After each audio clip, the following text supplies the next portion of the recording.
I think the development of full artificial intelligence will spell the end of the human race. It's a flying object, and we don't know what it is. I would hope somebody is checking it out. It was a rocket or whatever, but incredibly fast, opposite direction. It was too fast to be an airplane. I'm glad the Pentagon is looking at this, because if it poses a threat, I want them on top of it. Well, the craft generates its own gravitational field. So you said there's lights in the sky?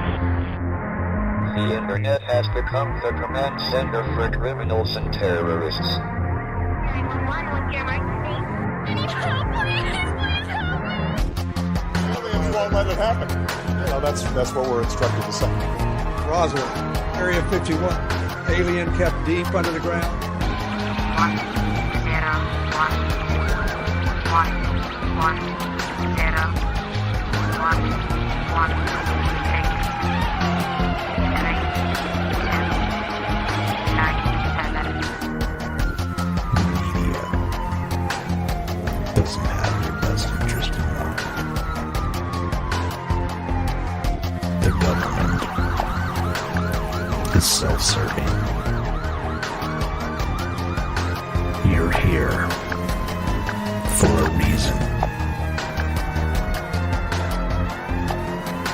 You're listening to Troubled Minds Radio.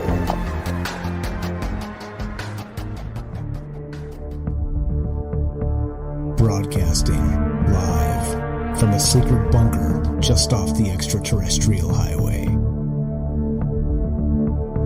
Somewhere in the desert sands outside of Las Vegas. From somewhere in space-time, loosely labeled Generation X on planet Earth.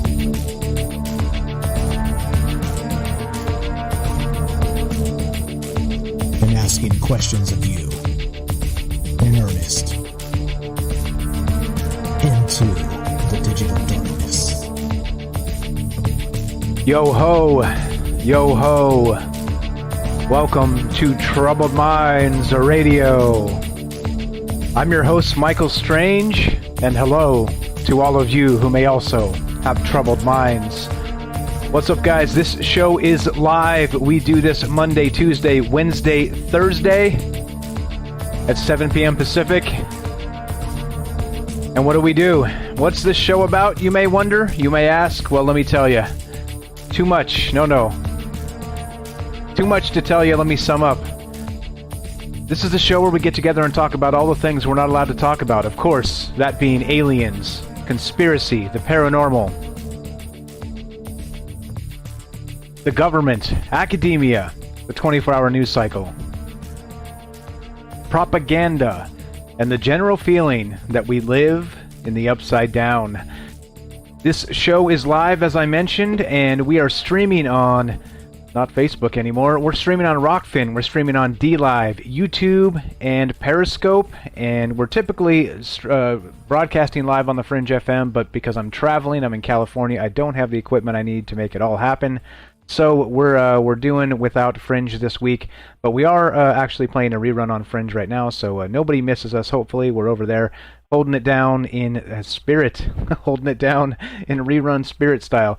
I guess we're time traveling on the Fringe, wouldn't it be? I guess that would be the case. So if we're actually doing a live show right this second, and also if we're doing a live show on the Fringe currently through like the time travel sort of situation, then maybe, just maybe, it's going to fit in with the show we got going tonight, because we got some wild stuff to talk about, as usual, right? And that's kind of the point here. Just to kind of slow it down and make sure everybody gets where we're at and where we're going with this, is that the nature of our reality seems to be, in flux, let's say. I think in flux is probably a good way to put this. And when I think about it, this is literally one of the main premises of this show. Like we talk about on here, we talk about, being good to each other. We talk about trying to see through the fake news and the fake media. We talk about all kinds of different themes about, and in some cases, it's opening up your mind to an expanded reality of sorts. Think of it like the Star Wars expanded universe, sort of that sort of thing, right? You know what I mean? Or like the Marvel Cinematic Universe, there's an expanded universe in the comics. Well, I think if you have an open mind, enough of an open mind, so open you can consider the possibilities, not so open that your brains fall out, that you can see that maybe there is an expanded universe on Earth, in humanity, in the media, in pop culture, and all the things that we talk about, in the news, and yeah. And so that's kind of what this is about. This is one of those weird ones tonight where we're going to kind of do some navel gazing. We're going to wonder about the nature of things as they are and the things as they change. That's kind of what's on my mind tonight. I'll fill you in as we go with some of the details because it's an important thing. It's an important thing being able to open your mind, in my opinion, and consider possibilities. That's what we do. We affectionately call it drinking the maybe juice on this show, because that's really kind of what it is. It's we're getting together and asking some questions and asking, maybe is this a maybe sort of thing, and if it is, that's cool. If it's not, that's fine. We're in between, and you don't get answers to maybe if you don't ask the questions, and that's what we do here. That's what we're talking about on this show, and that's what we're going to continue talking about on this show. This is not brand new. We've been doing this for quite some time now, and we're no rookies anymore, and that's what's going on. So as we like I said, we're streaming on Rockfin, YouTube, DLive, and Periscope, and the reason that's important is because, as always, like I say, our secret weapon is you. All right, our secret weapon is you, meaning that if you listen to, pretty much any of the shows we've done recently, really in the past year, we have so many fantastic people listening to this show, so many fantastic people participating in the chat, which I'm trying to watch all the chat in all the places, and so many people participating by calling in and helping with this sort of restructuring of reality. Meaning that it has been said in the past, and in the chat actually recently in the past week by Robert. What's up? I don't know if Robert's out there on Rockfin just yet. Let's see if he's checked in. Let me say hi to Robert. But he's been describing to us that we have, the universe is ours. Our reality is as subjective as we want it to be, and all you need to do is reach out and ask the universe for the things you need, and they will come. And a belief in that, and the rest of that as it comes, and I think that's what we're talking about tonight. It's sort of not just that specifically, but that as sort of an abstract way of looking at the world and the universe we live in. So that's what's going on, and the reason I bring all that up and talk about this, and bring up Robert and all the rest of you fine folks that call into this show, you know who you are, is that. You guys are our secret weapon. Like Troubled Minds is, right? Like everybody can say, yeah, Michael Strange pointed Troubled Minds. You know what, though? I'm like a small piece of this. I'm a small piece of the conversation, a small piece of this puzzle, and I hope that we just get going with a decent enough conversation to have some great takes like you guys always do, because you folks listening out there are the secret weapon to this show, and like I said, it's less a show, more of a conversation, and that's why we do this with open phone lines.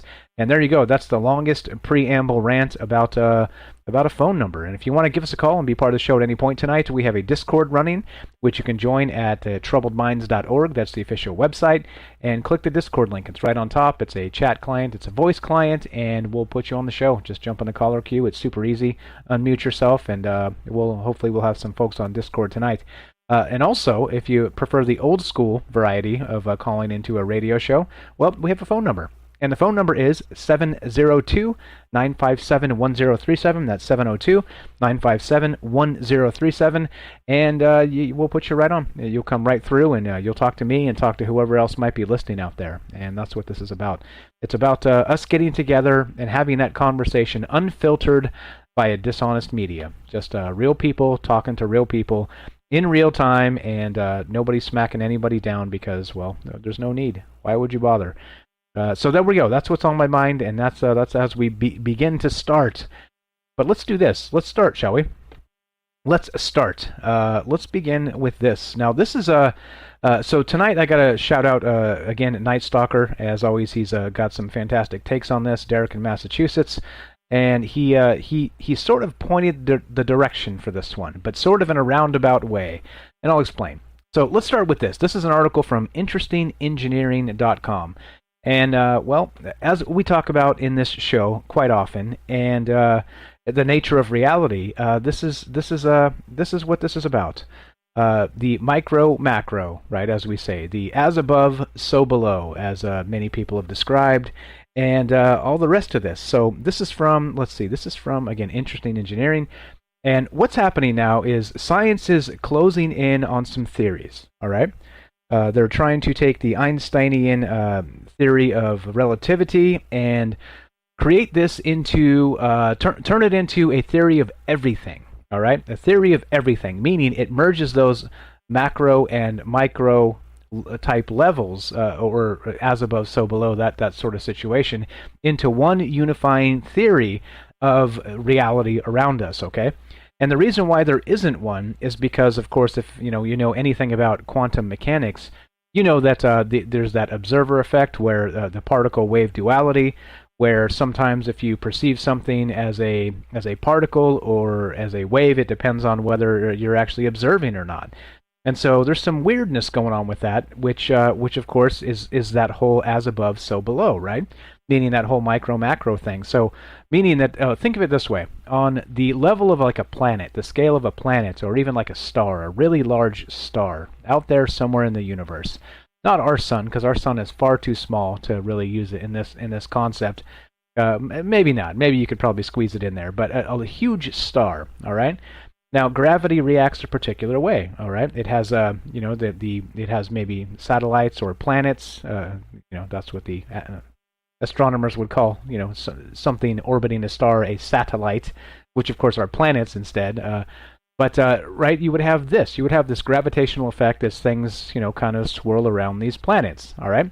And so, meaning that we witness that right here on our own solar system, okay? But the reason I'm talking about a really gigantic star is because it doesn't really matter much once you get past the quantum level.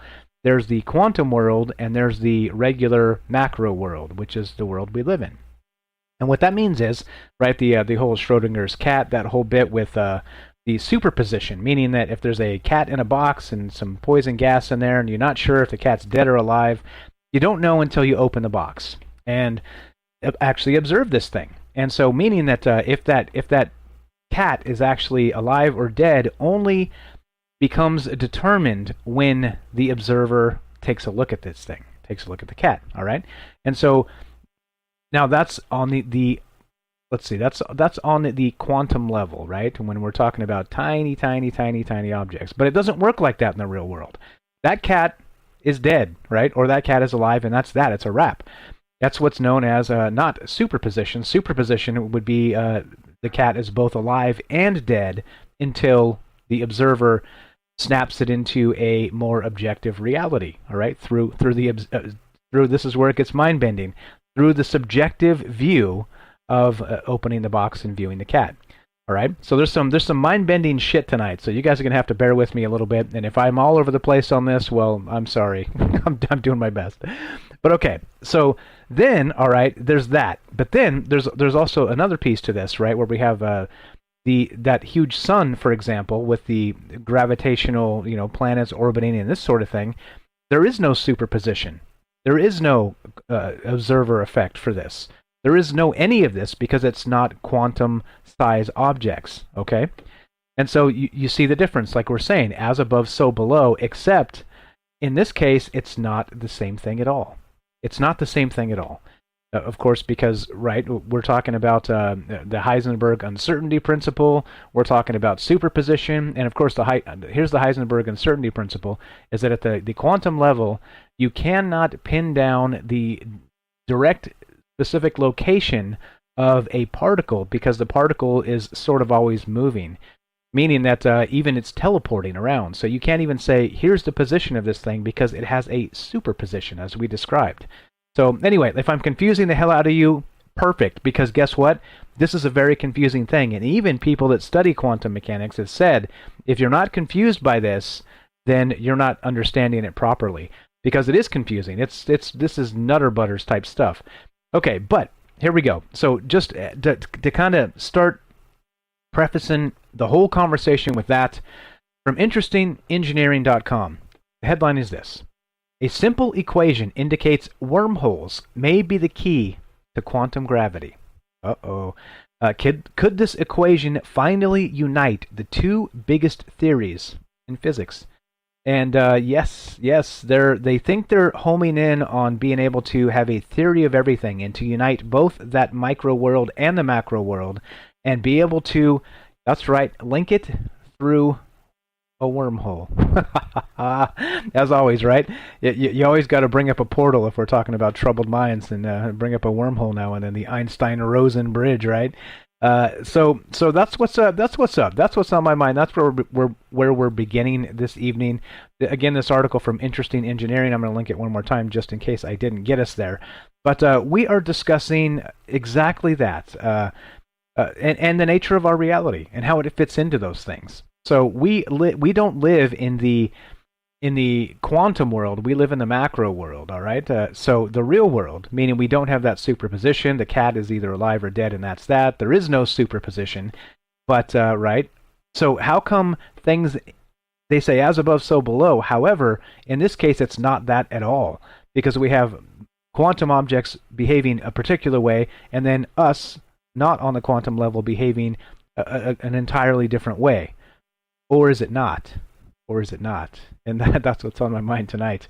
And as we talk about this, like I said, you can talk about fake news. You can talk about, notice how if you you watch news cycles, it's more and more divergent in that, right, one side thinks that everything they talk about is the objective truth, right? And the other side, everything they talk about is the objective truth, right? But we know, clearly, if you pay enough attention, they're both full of shit.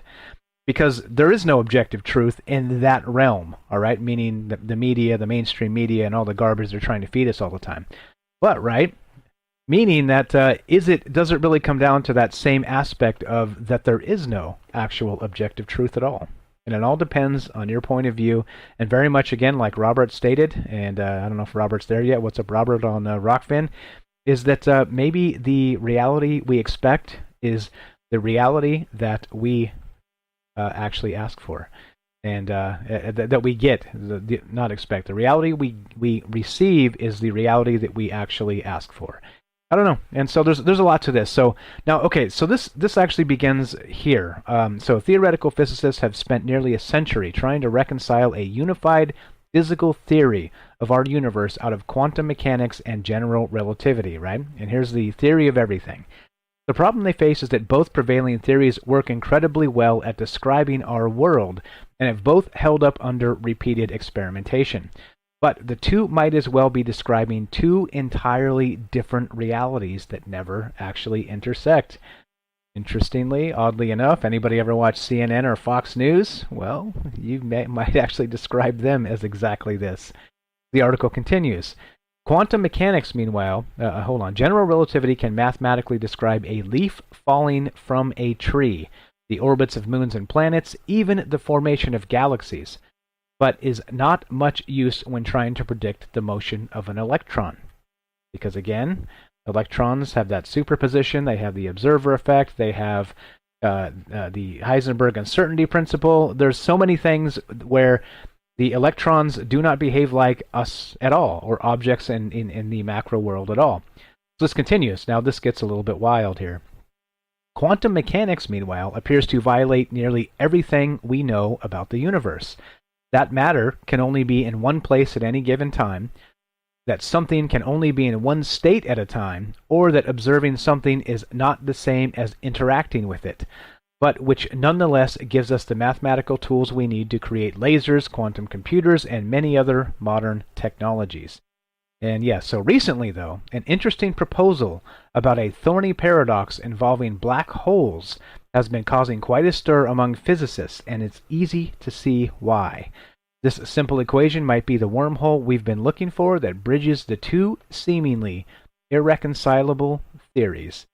And, well, that's what's happening tonight. That's what's on my mind as I consider this, as I think about troubled minds and think about the universe we live in and fake news.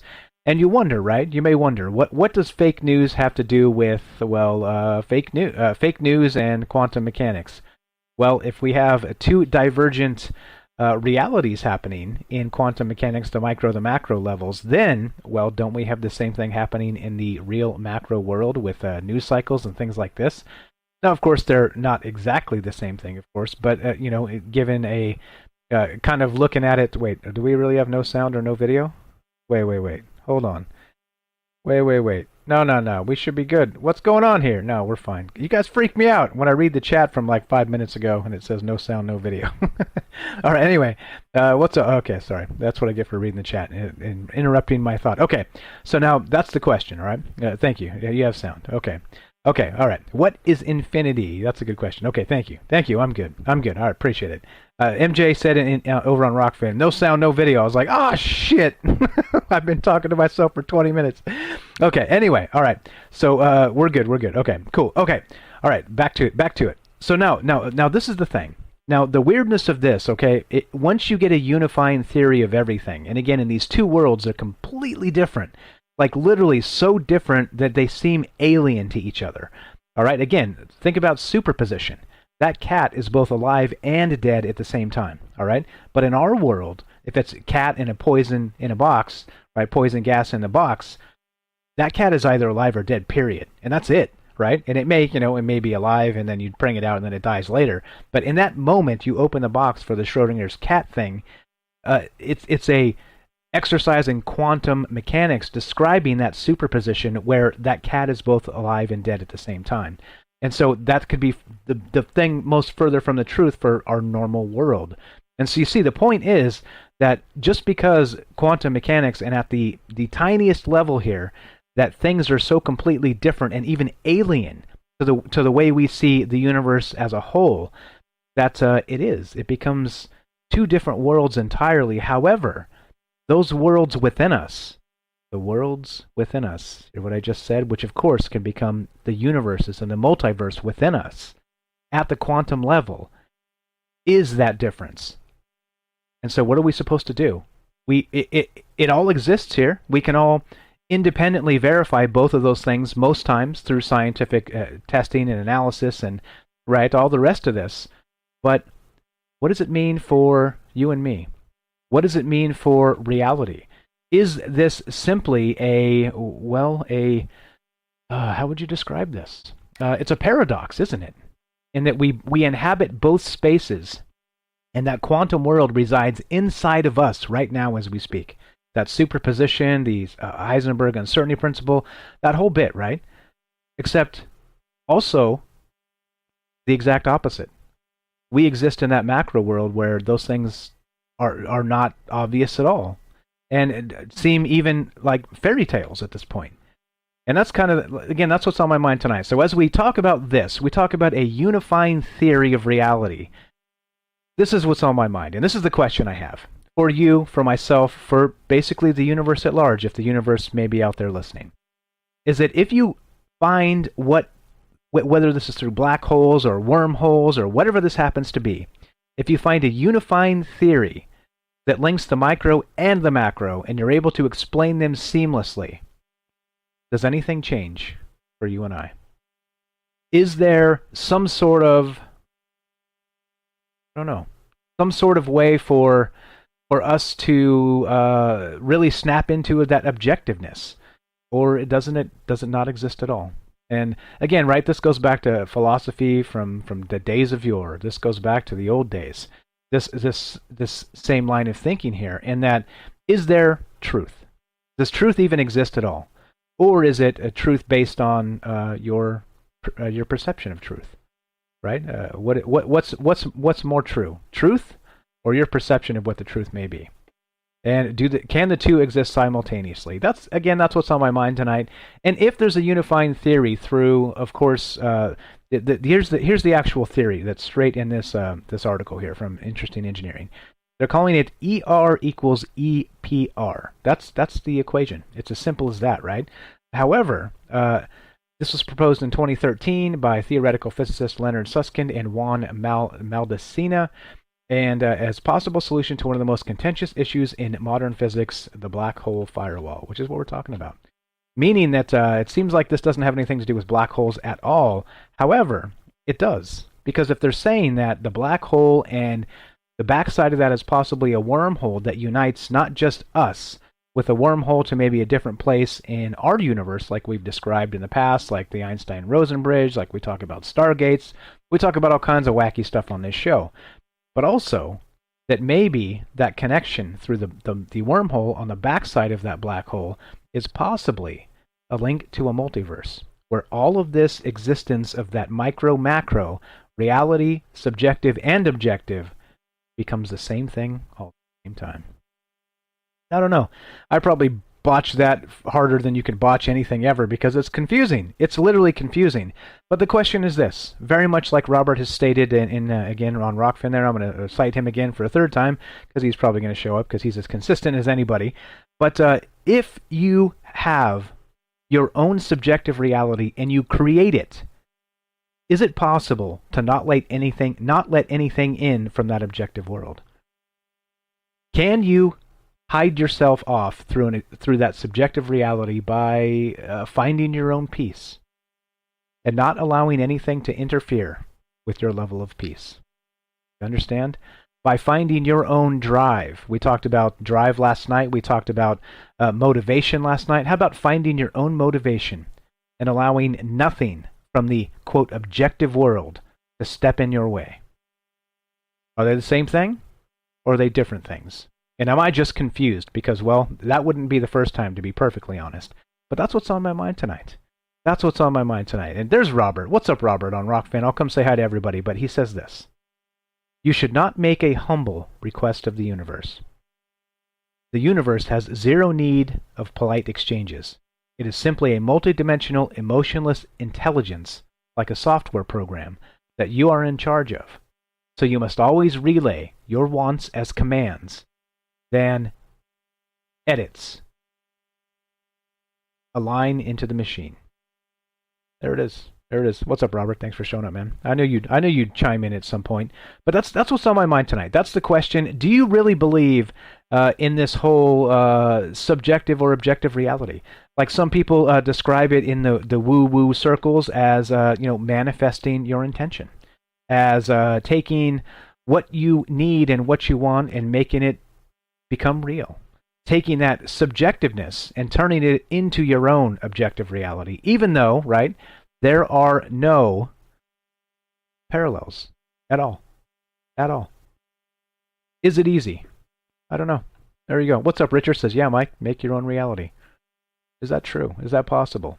And if science actually comes up with a unifying theory, does it change that? Do you think that maybe we wouldn't be able to manifest that reality if we were given the opportunity?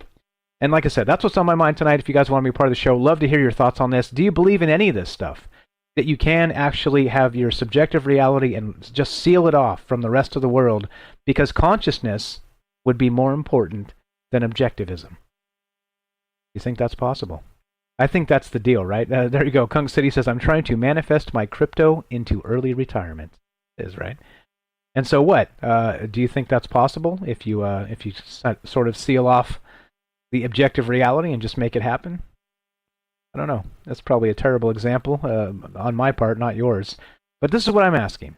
Do you think that these two subjective and objective universes are reconcilable? Or do you think that the science as it is, trying to find a unifying theory here, is futile? Because, of course, that would mean quantifying consciousness on a universal level. You see what I'm getting at? You see what I'm getting at? Now that I've thoroughly and completely confused myself, let's take a quick break and let's go say hi to the chat. So if you want to be part of the show tonight, that's right.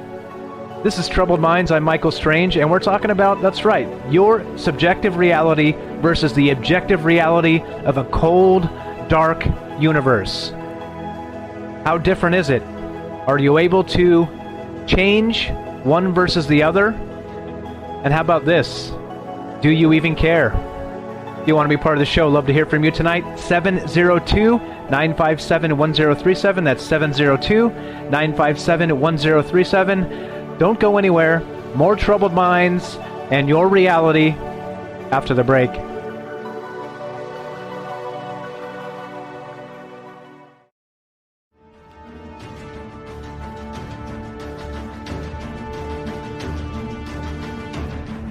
All right, welcome back to Troubled Minds. I'm your host, Michael Strange, and tonight we are discussing your reality. Subjective, objective, somewhere in between. Do you think the universe listens if we cry out for help, or if we cry out and demand something better? Is this a possible thing? People talk about this in the woo worlds as manifestation, manifesting your future or your dreams or your desires. And in the quantum world, well, this may be a thing entirely now that the scientists are kind of homing into a unified theory of the micro-macro levels and being able to tie this to, well, a black hole and possibly wormholes and the extra-dimensional type of world we always talk about, meaning, of course, that would be what is it? String theory. That would be multiple universes. That would be a bunch of this type of stuff. So that's what's going on. Let's see. What do we got? All right, so we're going to go to Robert in just a second. Just to catch us up, we are streaming on Rockfin, DLive, YouTube, and Periscope, and we're taking your phone calls. If you want to be part of the show, 702-957-1037. That's 702-957-1037, and you can click the Discord link at troubledminds.org. That's the official website. Discord is a chat client. It's a voice client. It's amazing, and it's free. And that's all I got to say about that. Come say hi. Come meet all the great people that hang out and chat every night in Discord. All right, let's go to Robert in Pennsylvania. What's up, my friend? Welcome to the show. Thank you for inspiring this show tonight in tandem with Night Stalker and everybody else. How are you, my man? Test 1, 2. Robert, are you there? Let's see. I can't hear anything. Okay, you can't hear me? Can you hear me? I hear you. I hear you. I can't hear anything. How about now? If you can hear me, how about now? Oh, there I am. Okay, I'm fine. Okay, all right. I got it now. Okay, welcome to the show, my friend. How are you tonight? Hello? Hello, hello. Can you hear me? Loud and clear. Uh-oh. What happened? All right, what happened? Can you hear me now? Okay, all right. I'm going to smash all the buttons. I can hear myself over the... I can hear myself, on the monitor here, but I can't hear you on the phone. Okay. Go right ahead and with your thoughts. I'm not sure what's going on here. I may have to restart this software, but go right ahead if you can hear me. If not, well, we'll just cry together. I know you have me on a delay there. I hear me in the background. But yeah, go ahead. Go ahead with your thoughts. I'm going to have to leave my volume up then, so I can have exchange.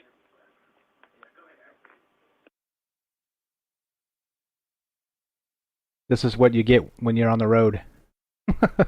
road tech. But go ahead. Whenever you're ready, go right ahead, Robert. Okay. There's unified theory of everything. All right. I'm not sure whether that's the same thing as them looking for a unified field theory of everything. I know they've been trying to close in on that, the unified field theory, for a long time. And they're missing the boat, because the final ingredient, when you have the gravity waves and everything else that goes into the whole theory of everything, is you. It's Dickie. It's Sherry. It's people. All right. That's the last factor that completes the unified field theory, because nothing exists without us. I like it. So consciousness is the unifying thing between the micro and the macro levels, is what you're really saying here. I like it. I love the idea. So we are that missing link in the equation that they haven't quantified yet. I love it, man. Like I said, you helped inspire the show tonight, so I thank you for your comments and your thoughts on this. Very good stuff. But go right ahead whenever you're ready. I know we're on a little bit of lag time, but go ahead. It's your conscience. We are conscious creatures. We are conscious creatures, all right? And that's where it all ends up.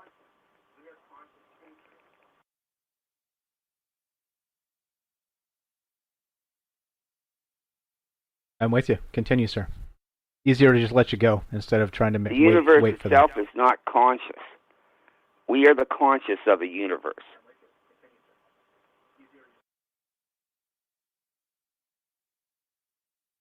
Okay, I like it. And we control the universe. All right?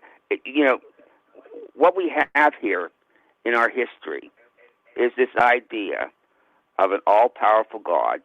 And don't get me wrong, that all-powerful God very much exists, all right? But he's all of us, all right? But we've been taught growing up that we must humble ourselves, all right, to this universal whatever. And that's not really how it works, because the universe itself listens to us. It takes commands from us. And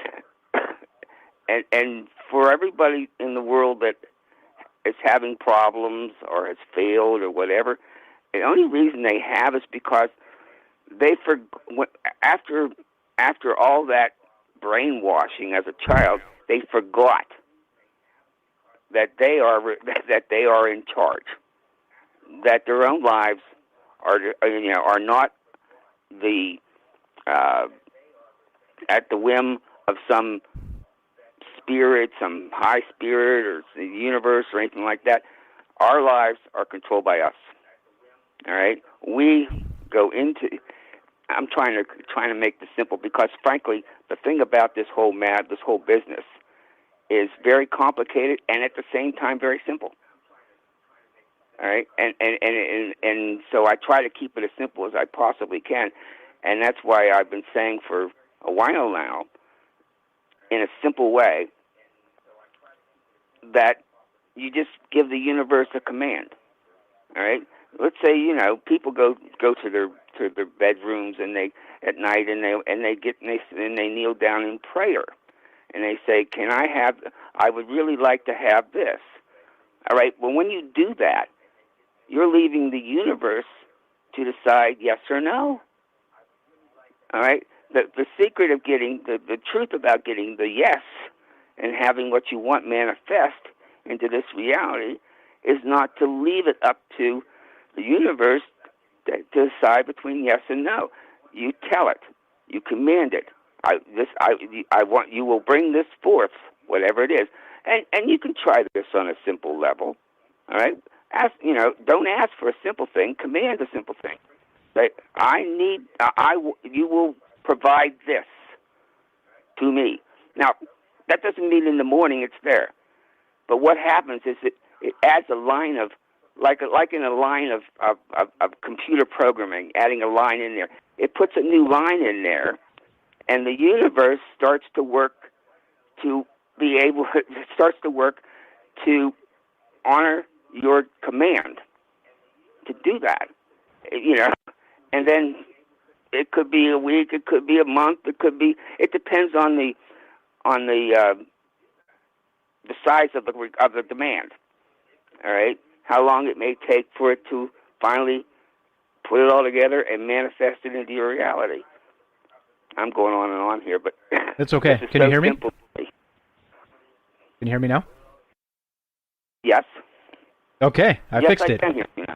All right, sweet. I figured out the problem. Something reset itself. Okay, so you, and this is what I'm saying, right? This is exactly part of this conversation and why I thought of you when I was putting the show together, and also Night Stalkers, because you've specifically been saying this, not just on this show, but in several shows we've been doing, where we kind of are tinkering with the nature of consciousness and what it really means. And so what you're describing is that unifying theory of this world that we don't understand in the big level, in the small level, the micro, the macro, the quantum mechanics, and all the rest of this. We are the link. We're the key that actually pins all this together. Our consciousness is that glue. Am I right? Yeah. Absolutely. That's exactly the truth.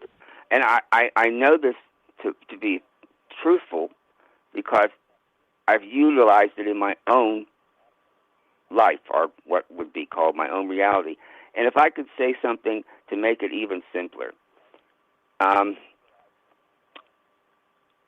you have a computer program. Let's say it's a game, all right? But it's all in code.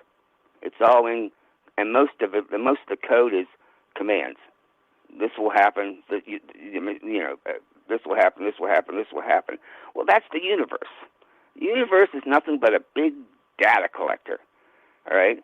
And when you make a demand of the universe, it automatically enters the line, in a command line, in its programming. And like I said, it depends on the scope of the demand that you make. How much time must pass before it's finally manifested into your reality. But if you say, well, I need a couple bucks, let's say a couple dollars, so I can go down and afford to buy that T-bone steak down there that now costs $25 a pound. All right, that's a simple request, and that will appear in your reality much quicker than if you say, I want to meet somebody who would love me forever. All right, that will start to happen quickly. All right, I mean the ignition of it. The universe will start to bring that together. All right, but it may be the next day. It depends. It may be a month. It may be a year. Maybe 10 years. Who knows? But eventually, it alters it once that line's into its database, its command line. All right, then all the other lines that come after it have to pursue that. You see what I mean? Yeah, I get you. I understand. It's an interface, and our interface absolutely is right. Yeah, and so, but the interface we make is not the clay. The universe seem like it's some kind of celestial magic, all right, thing, that we. Awesome, perfect. All right, hang tight, Robert. You're here we go. I'm gonna call this back because road tech means we disconnected you. So here we go. Hold on. You'll know. Here we go. And can manage your callers from the call-in studio web interface. Audio recording is on dual channel. Right. Sorry about that, Robert. Because we're back. Basically told the universe, this is what we want. This is the light. This is the reality that I want. But please, never get down on your knees and ask for it. Because when you ask the universe for anything, you leave it up to the universe to decide between yes and no. That's the message, really, I want to get across. I see. Okay. So you have to demand it. You demand it, and eventually that manifestation begins to happen. What's up, White Baphomet in the chat says any thoughts not backed up by action become void. The secret is creating your own reality. Takes action. And I think that goes hand in hand, does it not, with the interface, with the asking, right? Sure it does, because the interface is what follows through with the action. You're telling the interface what action to produce. You're not asking it to produce it, you're telling it. All right? You're in control. Just like you're in control of your reality, whether you want to believe that or not, it is a fact. And whatever's going on in your personal life, your personal reality right now, has a lot to do with you not understanding these things and allowing them to happen. Because you get down and you pray and you open it up for yes or no. And a lot of times the universe will just take the easy course and say and program no. Don't let it do that. You tell it. Tell it. Demand it. I love it, man. I love the fire in your belly. It's inspiring. Tell it. Damn it, tell it. Let's tell it, man. Let's tell it together. What do we want to happen for the rest of us in the universe, my man? Let's manifest something. Well, let's what I do want something. to happen tonight. Okay. What I want to happen tonight, and I'm demanding this of the universe. I'm commanding it to do this. I command the universe to have Troubled Minds reach 5,000 subscribers by the end of the year. All right, there you go. We're demanding the universe, this, guys. I appreciate you starting out with caring about Troubled Minds enough to make that a concern for you. You're the best, Robert. You're the best. Okay. Always great stuff from you. I'm going to get off now. I still get a little bit edge when I'm on the phone on that stuff. I write better than I talk. That's okay. So do I. You're great. You're great anyway. I'll let the phone go to somebody else. Thank you, Robert. Appreciate the call. Thank you for listening. Thanks for participating. All right, there we go. All right, there you go. That's Robert in Pennsylvania. Like I said, he's been talking about this for a while. Okay, he's been talking about this interface with the universe that is the consciousness, right? It is our consciousness, and that's why we talked about robots last night. And when you think about robots in terms of their own consciousness, we can't even define ours.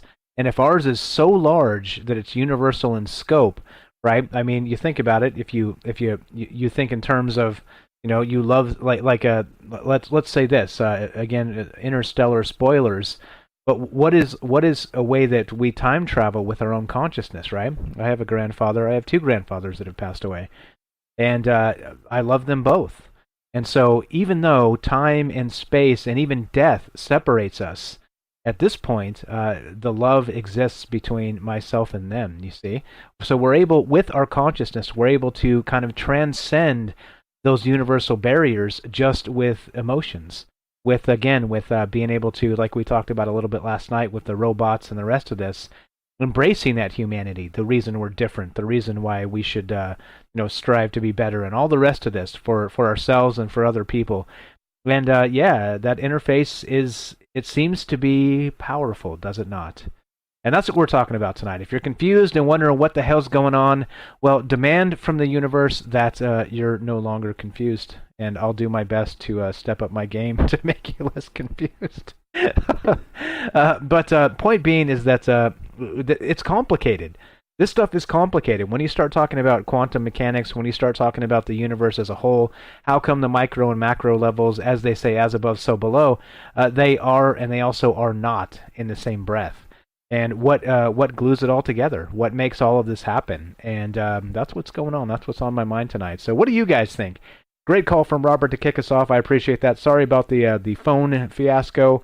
For some reason, I use Google Voice for the phone lines here, and it just kicked off my my microphone. It didn't pick it up. So there you go. So we fixed that. Thanks for helping us fix the phone lines, Robert. We manifested working phone lines tonight with Robert's help. But okay, if you want to be part of the show, love to hear from you guys. What do you think about this? Is it too woo-woo to consider that you can demand things from the universe and the universe will provide? You think that's a little too woo-woo, or do you think that we're maybe onto something here? Is that consciousness that we harbor within ourselves the thing that makes all of it go? And if there were no people, no consciousness, and I just say, not just people have consciousness, but I'm going to say I'm talking to people, that's the question here. Do you think that consciousness is the straw that stirs the drink? And without consciousness, in a maybe conscious or not conscious universe, are we really gods, as some have suggested? I don't know. I think that's the weirdness here, is that I do not know. Is this stuff true? And that's what we're talking about. If you want to be part of the show, you know what to do. We have a phone number that now currently works, thanks to Robert for bearing with the the crappy technology. And and if you want to be part of the show, 702-957-1037. That's 702-957-1037. You can join the show at troubledminds.org. Phone number is there, and the Discord link. The Discord, again, is a chat client, it's a voice client.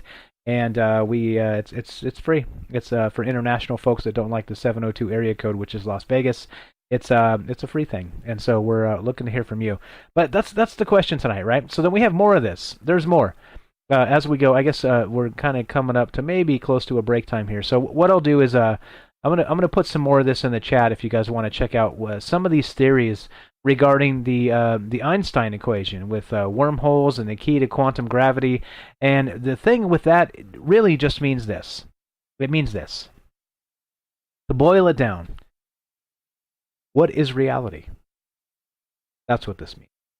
We have two separate realities in our own waking and moving reality, meaning, right, the Newtonian physics, and then we have quantum physics that exist in the same space, even within our same bodies. These two things, this duality exists. And what holds it all together? Is it consciousness, like Robert suggested? Maybe the interface between us and the universe is really what holds all of this together. And what do you think about this manifesting things? Do you think this is real? Do you think this is fake? Do you think it's a bunch of hogwash? Whatever, it's fine. That's what we do on this show. I'm not trying to teach you anything or make you believe anything. You believe what you want to believe. You again. And I think that's probably part of it, right? Maybe I didn't realize that Troubled Minds is about your subjective reality. That's just what it's about. And yeah, good stuff. I see you guys in the chat. And yeah, definitely good call. Thank you, Robert, for hanging out. A great call to kick us off. But looking to hear from you guys. 702-957-1037. Looking at the Discord caller queue and looking at the phone number and wondering what you believe. It's okay, again, like I said, I find myself more and more agnostic as we go in life, just meaning that I'm not so locked into any one thing anymore. You know how we're supposed to believe, like Robert described there, like we're this brainwash when we're young, we're supposed to be locked into this system. And this system, right, of course, you can boil it down to, some people are like, oh, the isms, the capitalisms, the communisms, the socialisms, the this-isms, the that-isms, all the isms, right? But then also, being the nice worker bee, paying your taxes, doing all the things, right? And there's some people that exist just fine and have a long, fruitful, happy life without engaging in any of those systems.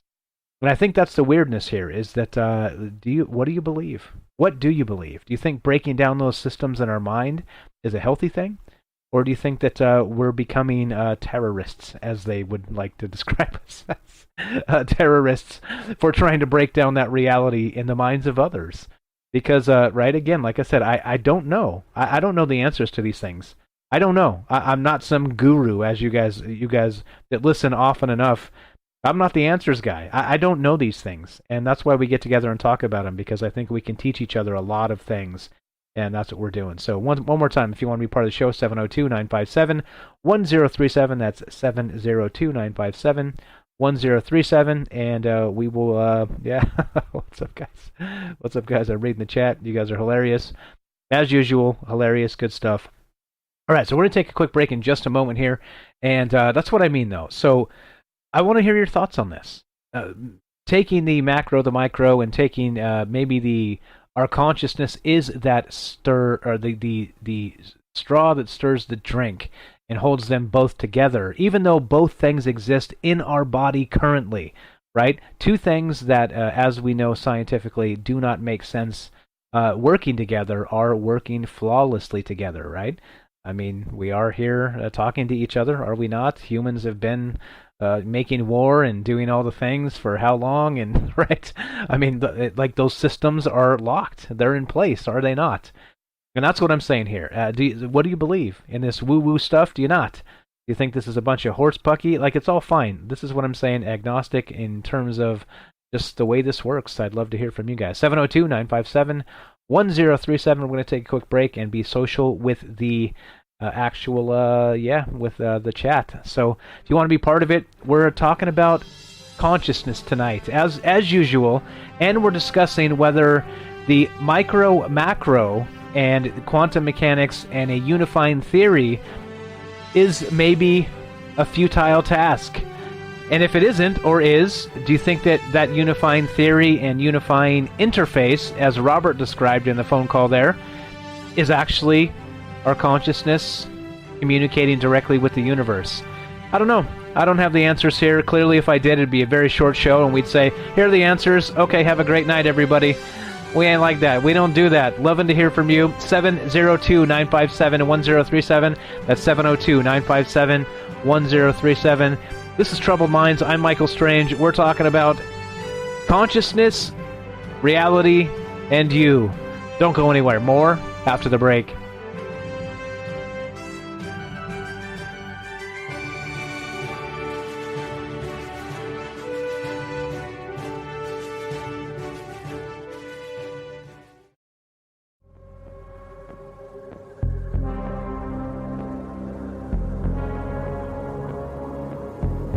All right, welcome back to Troubled Minds Radio. I'm your host, Michael Strange, and we are streaming on Rockfin, DLive, YouTube, and Periscope. And typically we would be broadcasting on the Fringe FM, but we're on the road, as you know. And so, technology being what it is, I'm rolling with a laptop and a bad attitude.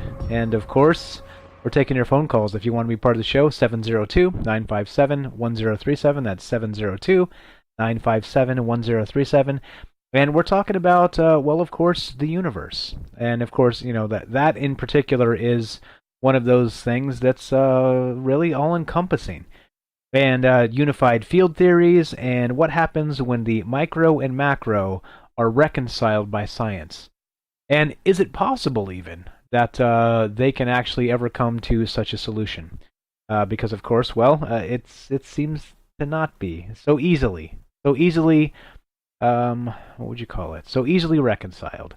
I think that's the point here. That's what we're talking about tonight. Meaning that is the universe well, malleable? Is it something we can shape into our own sort of situation, right? Shape into what we need from it. Is that possible?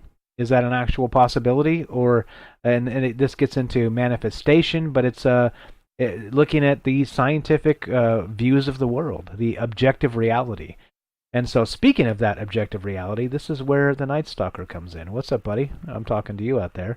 And this particular article, shared by Derek in Massachusetts, from, let's see, where is this? I have a bunch of articles up here. As usual, if you guys want to look at my sources, you can find this stuff on, it's on YouTube. It's already like right there in the description box. You can find it right on the live stream, and you absolutely cannot miss it because, well, just scroll down anyway.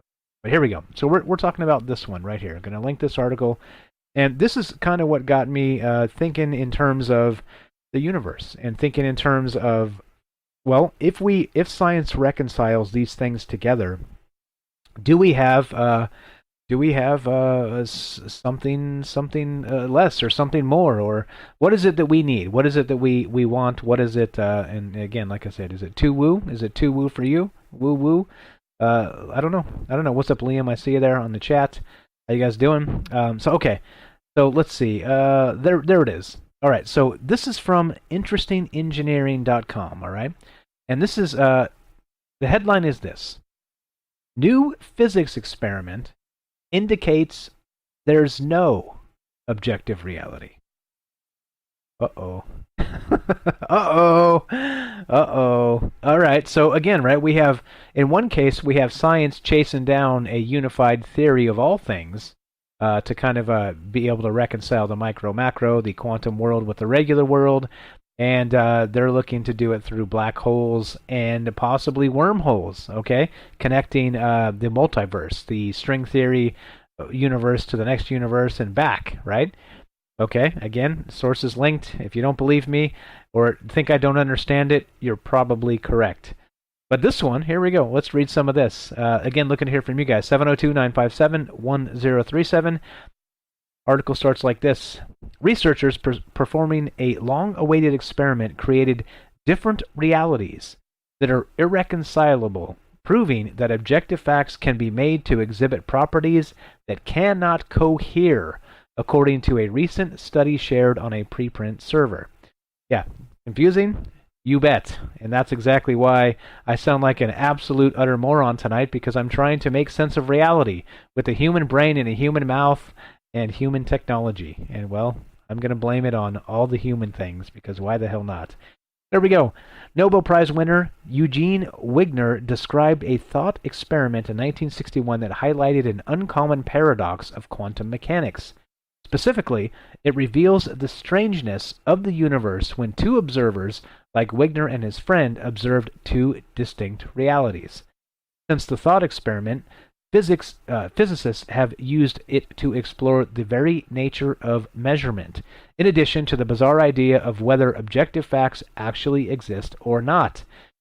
This is a pretty crucial feature of science, since empirical inquiry, that's why you don't say it that way, inquiry since empirical inquiry works to establish objective facts. Uh-oh.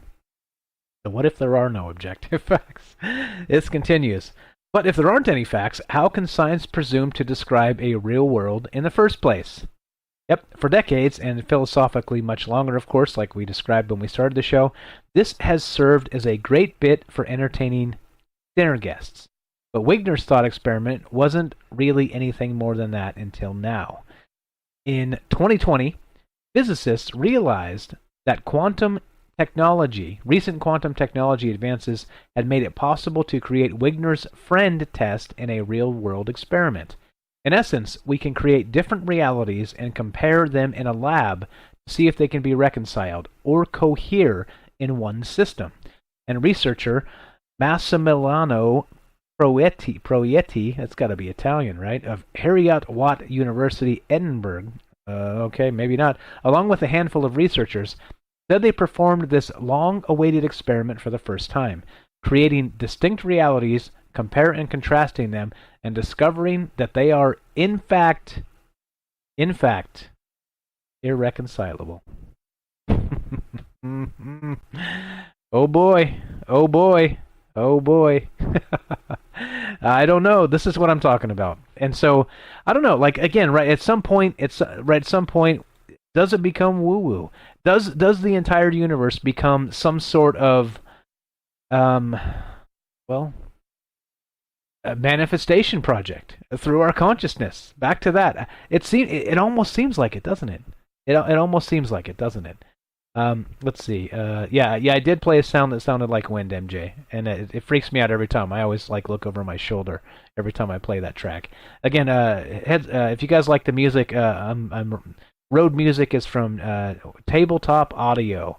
It's like license free, and I'm gonna link it in the thing, and yeah. So go check that out. It's for like Dungeons and Dragons and role playing games, and like they got some really really fantastic stuff. If you're into the music, it is license free, and they just require a link back, and they have a Patreon and some other stuff. So I'm a big fan of their work. He's a professional composer over there, and he's creating these sort of audio landscapes as you're hearing tonight. So definitely good stuff.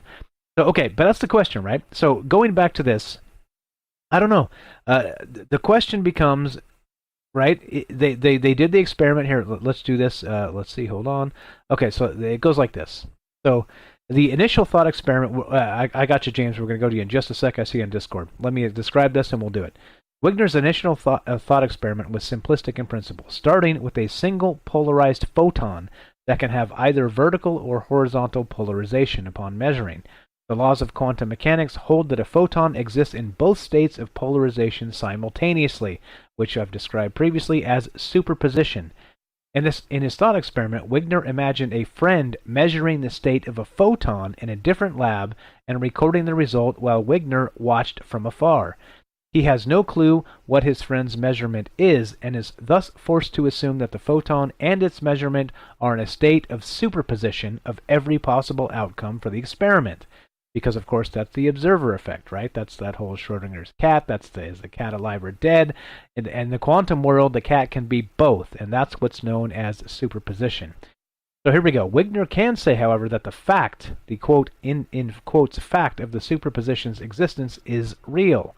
The superposition itself, meaning both states exist at the same time.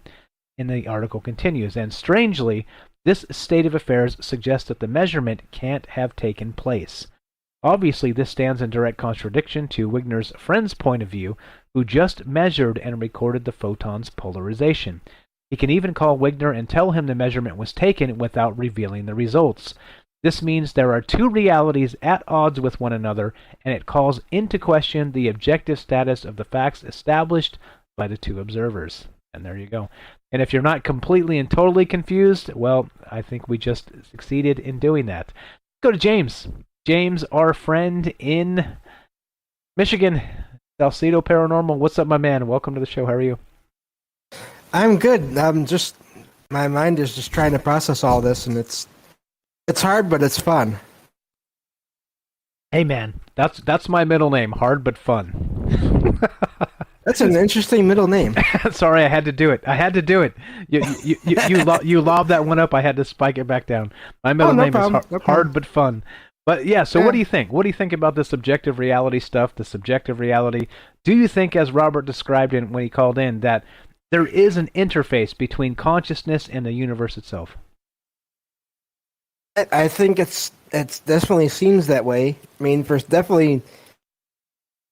certain people who, and I'm not saying this in a bad way, I'm just saying you hear about this with people, all the time if you look for it, where they talk about that. They talk about all you have to do is you do it this way, and it does work for them. I don't doubt it.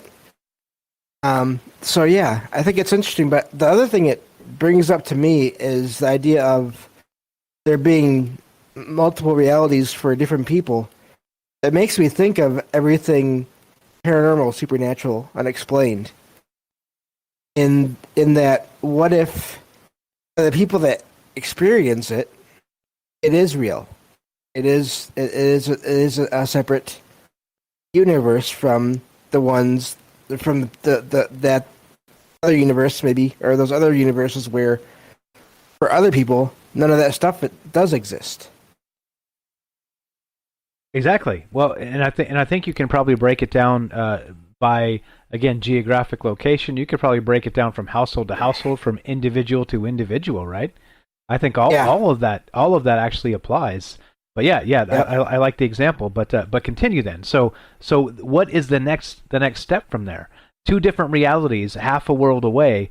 Does that mean they live in a different universe, or what does that actually mean? That is a good question. I don't know. There's the thought that every decision or every action that is ever made creates its own universe. So, that's an interesting connection to that, possibly. Yeah, I don't know. But this whole discussion made me think of, this is just yet another reason why we should all, again, going back to that, we should all be kind to each other. And not put each other down for the experiences that we have. And not expect others to believe or to have the same experiences. Yeah, wouldn't that be bizarre if, like, you had somebody that was almost identical to you and had the very same template of similar experience? That would be pretty nuts. Yeah, and like you said, bringing it down to households. I have people in my family that they know that experiences I've had, but there's some of them, they've never had an experience like that. They've never had anything, weird happen to them. So, and then, sometimes, like I said, people doubt that all that exists, but that's my thing. I think it just leads to another reason why we should all be, better to each other and not to put each other down about any of this, about having experiences or not having experiences, Yeah. So again, it opens up that whole consciousness to another realm, meaning the other side of the veil, possibly. As they say, right? As we approach Halloween here, and the veil thins, and the weather becomes cold, and the witching hour, and all these things, right? Like are people? I've heard people say, with a straight, sober face that they've experienced this. They can see these things. They see these entities kind of step over from that other side, and maybe even try and contact them. So there's some weirdness here, and again, right? Is that another universe? Is that the universe experiencing itself through us again by proxy? I mean, whoa, layers and layers, man. The layers, yes, exactly. Yeah, and that's the craziest part. So I don't know. So since we're thinking positive thoughts and trying to be good to each other tonight, like every night, but let's try and demand something of the universe. What do you want? I'm Oprah tonight. I'm going to be like, you get something from the universe. You get something. Everybody gets something from the universe. What are we doing tonight, man? What are we demanding of the universe for James? I would just like to be able to make enough income to take care of myself so that others don't have to so much. That's kind of always been my biggest thing. I'd like to, I'd like to not have to be helped so much as I am with things. That would be nice. I'd like to help more. I'd like I got to you. be able to I do got that. you. You'd like to be the one doing the helping. I got you. Yes. All right. So let's manifest this with James, and let's demand this of the universe, and also let's help him with this podcast, Salcedo Paranormal. Check it out. You can find it just like it sounds, SALSIDO Paranormal. Do a Google search and you'll find him. He's all over social media. He's got his own Discord server, and he talks about paranormal stuff, obviously. So maybe that's part of this. Maybe, right? You get locked in with the right people, and you keep working hard. And like I always say, time and pressure changes many things. And maybe that's in the cards for you, my friend. I appreciate you calling. Anything else while we got you on? What else would be good is if somehow the universe or the people that listen to my podcast could remind me to make sure my microphone is plugged in all the way. Oh, yeah. Or the phone line works. Yeah, because I talked for 20 minutes tonight on my stream, and people started saying they couldn't even hear me. Turns out it was my microphone jack got loose. See? And so I couldn't even do the stream. So that's what I'm talking about. So today's stream is going to be Friday's stream, so nice. That's how that goes. Hey, live shows, man. Live shows. As you saw, the phone lines were screwing with us, and we had Robert gracious enough to help us fix them. It happens, man. It happens. It happens. Robert was a great call. Good stuff, That was right? a great call. Great message. Yes. Good stuff. All right, cool. Anything else while we got you on, my man? Weren't you going somewhere? No. Nope, James, that was it. But thank you so much for James has all to the go. promotion. That's the inside joke. James has to leave. Oh, yes, yeah. We'll catch you later, James. We're on the air here. I can't keep up with all the jokes here. Okay, all right. All right. I'll do my best to leave the jokes off the air. All right. James, check him out, Salcedo Paranormal. I appreciate the call, my friend. We'll talk to you soon. Yep, thank you. Good night. Thank you. Good night. There you go. Easy as that. All right. We're talking about, again, the universe. We're talking about demanding things from it. We're talking about superposition. We're talking about the quantum world. We're talking about how there is a unifying weird theory. Thanks to shout out to Night Stalker for bringing that up. Let's go to Jennifer in Missouri. Welcome to the show, Jennifer. How are you, my friend? Doing good. How are you doing? Doing very well, thank you. Feeling good, and now that the technology is purring like a kitty, doing even better. What's on your mind tonight? Oh, that's good. The topic, just what you guys are talking about. Yeah, it's really cool about the, what's the nature of reality, I think. It's kind of what we're talking about. Like, what's the nature of the universe? How does it work? I think so. And how does it all fit together? So. Yeah. That's what it sounds like. That's a big one. Yeah, I just have a few things, like, because I don't have, like anybody, like none of us really, I mean, I guess you would probably categorize it into our personal dogma, right? Like how we see things or everybody's personal perspective on it. So I just have a few things on my personal perspective on it. I was thinking about, what he was talking about with the commanding from the universe, that's really interesting. I mean, I don't think people don't think about that at all, but they don't think that way even towards themselves. And maybe if we thought that way towards ourselves too, that would also have a big effect. Like a lot of times, just a little, thing I was thinking about with myself, if I would command of myself to do what I need myself to do, but so I was thinking, so I wrote down a few things that I was just like, this is what I was thinking.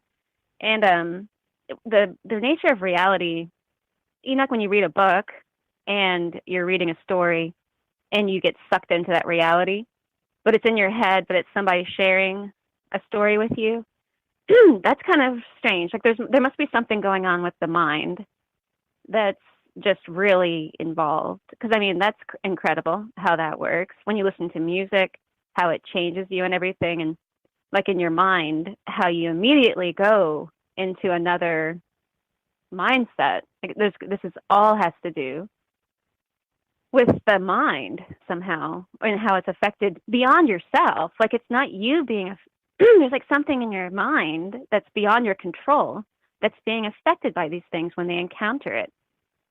And then the threads of fate. I was thinking about that too, as far as like when we're going through our lives, there's something at play that's fate. going on. Now that goes into a whole nother thing of people talking about predestination and oracles and all that. And I think that it ties into it, because how is it that you have multiple universes going on, which you do? I mean, I can distinctively, explain like why I think that there are multiple universes going on right all at the same time, obviously, because I see that from a perspective of, if you think about ants in China, like an ant in China could never fathom the ants in America or anywhere else. Like they could never know or understand how far away and what they're doing there. And the same thing with people, like people all over the world having these different experiences, and how we're just not even, we could never understand, just like those ants, But that's another dimension. Like that's another world altogether. The same as like I'm sitting here and outside down the hill, there's a creek and there are fish in it. I know that because I've seen them, but they're having their own reality. So that's a dimension, a reality going on that I have no conception of. And then you're doing your thing there that I have no idea about. And the people in the chat room, same thing. Those are all different realities and dimensions, parallel universes, if you think about the personal universe idea. And then I was thinking about like what's inside. Sorry, I smoke and I changed brands. And so it's like I got like a crew. Anyway, if you think about hosts and like ghosts, like the idea of, in Christianity I've heard something about, they call it the Lord of Hosts. And then other religions have similar ideas, but it's really bizarre because if you think about it, like we are hosts as well. Like we're hosting our ghost, ourselves, like whatever's inside of us, our spirit or something. Like we are the host of this party for that soul or something. And the same for like everything else around us. They are the host of what's inside of them. Like we're allowing whatever came into us to experience this, like we are the vehicle for it to experience everything. The same thing with like nature and everything else, like the trees, there's something inside of it making it alive, and the tree is the host to that spirit. It's really bizarre. And then the idea of how life's like a play. But then there's another thing about like, as far as like the limits of what you can do, like if you look at a compass, how it always points, the same direction, and you can't do anything to make it not do that unless you bring in a magnet or something to interfere with it. But and how everything's so constant, like the earth and everything, we can't.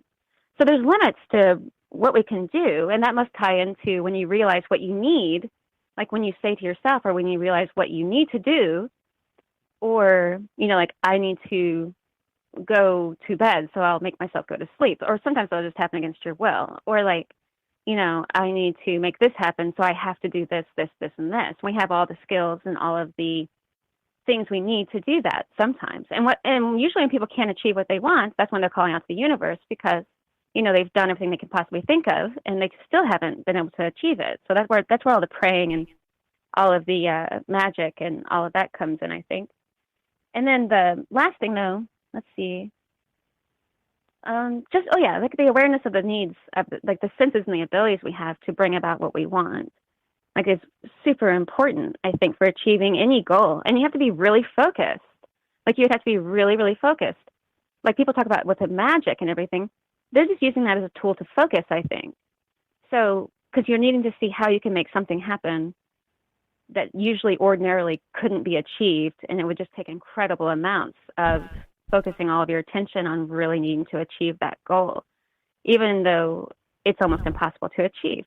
But then the last thing was the constant that you see in the universe, like the fact that the sun always rises and sets, and that's a constant thing. I mean, the clouds may move over the sky different and so on and so forth, but those things are all constants that have been that way since before people understood time or anything. I mean, I don't know how long humanity's been around, but those things are constant. Like the Earth being here is a constant. The stars being in the same constellation, ranges are all the same. Like it's always doing the same exact thing. And then with humanity, though, what unifies us, I think, and most things that are alive, what's really interesting is that we don't notice that we all have the same constants. The constants are that you come into this world because you were born. You experience a life that goes from, birth, childhood, so on and so forth, and then your life, and then your death. Don't forget taxes. Guaranteed constants. Don't forget taxes, Jennifer. You're killing me. Don't forget taxes. Go ahead. Oh, yeah. Well, Bad some joke. people manage to avoid that stuff somehow. It's crazy. Anyway, though, yeah, but still. Bad joke. That we have that in common, that we're all going to do that. And then we all got here the same way. Everything else, no, you can't do anything about that because everybody's got to have their ghost is doing something bizarre, whatever it's doing, for them. So I think that's about it. I mean, as far as that's not anything. I don't know. That's just what I was kind of I don't know about, as far as parallel universes, obviously there's something at work all the time, even in our own reality, not even in another dimension, but it's a different dimension, a different angle. If if you lift a rock, there's a lot going on under there that you would have no idea unless you looked. But it was going, and then the idea about the cat thing, it's really strange because it's going to be whatever it is. When I like I said about the creek down there, no doubt that there are fish swimming around right now. They don't just stop swimming because I'm not looking at them. But they did some kind of physics study where they were talking about that. So I don't know, but something like that. You're in good company. From my perspective. I don't know either, but it sure is a hell of a lot of fun talking about it. You're amazing. I appreciate the call. Anything else while we got you on? No, that's it. You guys have a good night. Thanks, Jennifer. Appreciate that. Jennifer in Missouri. Good stuff as always. And that's the thing, right? This is interestingly, we're talking about the universe, and it turns out that the universe seems to be a very personal thing, does it not?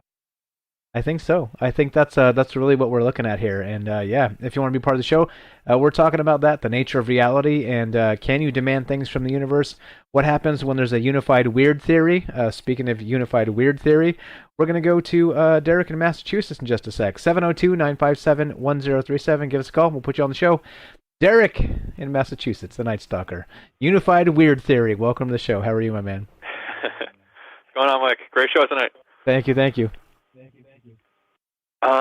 I got a few thoughts. I took down some random notes, as people were talking, but now, as I'm looking at them, they're all just kind of nonsense. This is kind of a tough one to, this is one where, when you're hearing stuff, it makes you think of stuff, but then when you're trying to just, explain it from scratch, it makes you sound just like a rambling idiot. So, you're really doing a great job breaking it down for everybody. Welcome to my world, bro.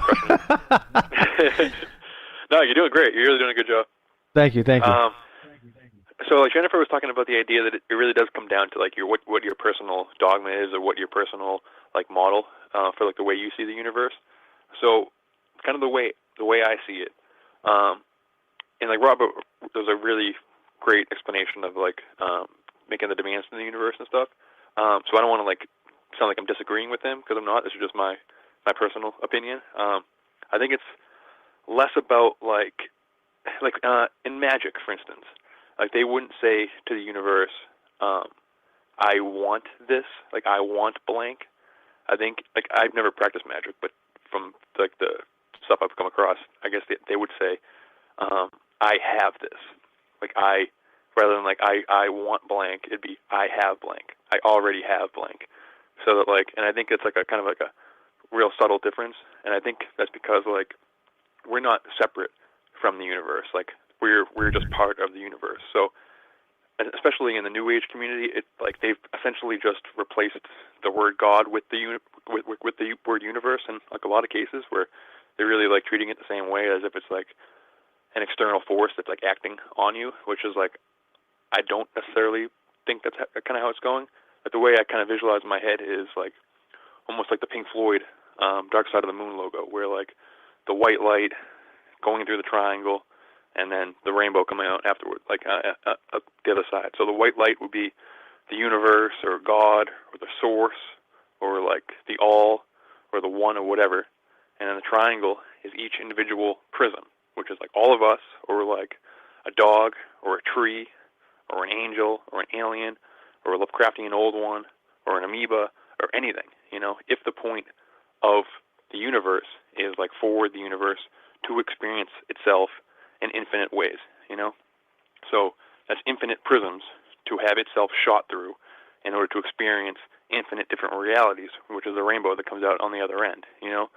So I think what you're doing is like changing the prism, changing like the operating system, or like the filter through which the universe is like projected through, you know? So if like this, like the simulation theory idea gets into like like how the universe seems to have holographic qualities to it, and I think it's like we're using like a hologram in simulation terms because that's the peak of our technology, but I think it has something to do with the idea of the universe kind of beaming through the prism, almost like light beams through a projector to cast whatever's being projected out, you know, and I think that's kind of what reality is, being projected through our individual prisms, you know, and then like we have agreed upon things that we believe everyone sees, but we really have no idea for sure, like, if that's the case. Like, for all we know, you're the only person that exists, and everyone else is just part of your projection. And there's like a lot, like, Jung and a lot of like thinkers believe that like everything in your external reality is just a projection of what's going on internally, you know. So I think there's some kind of action that needs to like take place when you're trying to acquire something. You know what I mean? If you were asked to ask the universe for something, that's like one way you can conceptualize it. But it's more so, I think, you're just changing your filter so that you experience the reality where you have that thing. Like, we've talked about it a lot in relation to time, but I think like everything that could happen is happening all right now, you know? And like James mentioned it with the idea of every choice we make kind of splinters off to like a separate multiverse. But like, what defines a choice? And like, what defines a moment? Are they like important choices, or like micro choices? Or if I drop like a ball on the ground, does every different possible way it bounces, are those all different choices in different realities? And if so, that quickly gets into infinity, which means every choice. So Schrodinger's cat, like, alive or dead, is a cat alive or dead, with every single choice everyone could possibly make. That's infinite. So if there's no time, if there's infinite choices, then every single thing exists, and then you're just aligning yourself with whatever reality is the one that you want to experience. You know, I'm rambling, so no, you're good. A little bit, but you're spot. No, you're spot. Yeah, you're spot on. So I think that's the thing, is that so imagine if those perceptions of those realities, and like you said, become infinite. What happens with our like, basically, you know, like, let's go to Fringe, the that show Fringe, right, where they have the alternate universe, and you know, the people in that other reality wear berets, and you know, it was all a little goofy, right? But yeah, there's other versions of us, like we've made the joke before that, you know, you're the night stalker, somewhere out there's a day stalker, but meaning that yeah, right. But the thing is, like, maybe not even that much different from you, but you know, like the sun's on the other side of the planet or some shit, right? And like everything's exactly the same, right? But then once you start extrapolating that, what binds all of that together? I like one more time back to what Robert said when we began the conversation tonight. Is it that consciousness that holds all those things together? As people have said, the universe is experiencing itself through us. And so as a result, then, if the universe is or is not conscious, that may not matter, because if we are, then we're that glue, right? That kind of holds maybe those multiverses together in some capacity anyway. Yeah, exactly. And that's like the micro-macro thing. That's like the all into the, like, the one into the all, the one, it's all the same thing, like fractally, like as you zoom out. So it's one consciousness, which inside of it is all consciousnesses, like infinite possibilities, every possible consciousness. I don't know, and that's like, it's what like neutral monism suggests us, that like it's basically just all existence. You can just pretty much just draw a circle around it, and that's like the all, like the all mind or whatever.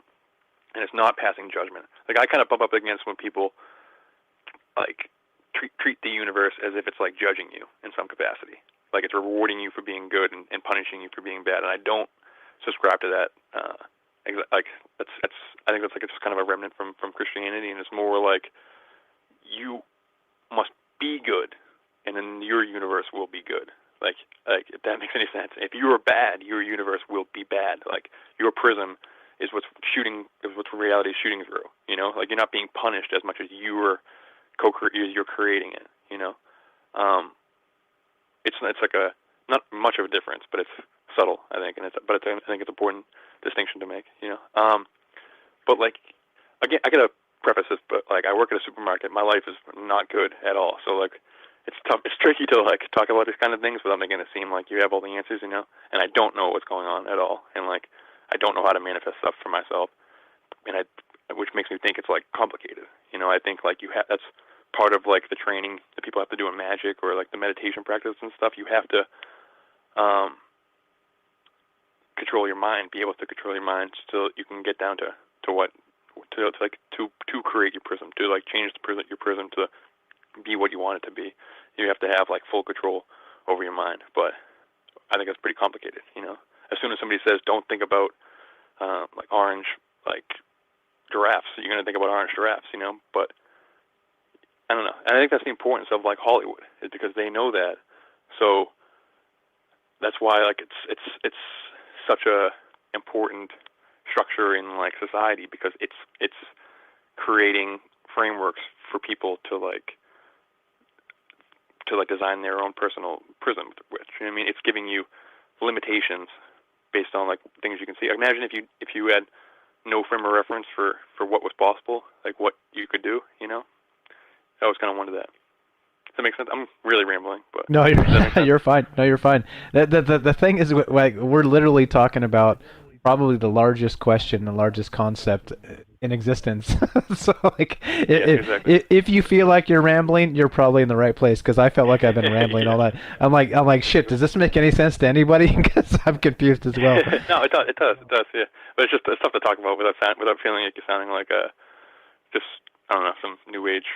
Yeah, you know? But when Jennifer was talking about the idea that it must be have something to do with the mind. It must be related to the mind, like how reality works. And there's like there's a video of Alan Moore, the comic artist and like famous magician, whatever, talking about like art and writing, and how like he gets into the imagination realm, and how he believes like the imagination realm is actually like the base realm, like the things that you think happen first. So like there was no chairs, like is what this description he uses. There's no chairs before somebody thought of a chair. You had to think about it first before anybody put it into put any work involved and actually made a physical chair, manifested anything. So the imagination realm is almost primary, you know. And then it just, I don't know where I'm really going with that, other than it's just so important to cultivate your own thoughts and make sure that like what the things that you're thinking about are from you and not from forced on you. You know, like that's one thing that we have in like this community, is that we're thinking about things and we're consciously thinking about the things that we're thinking about.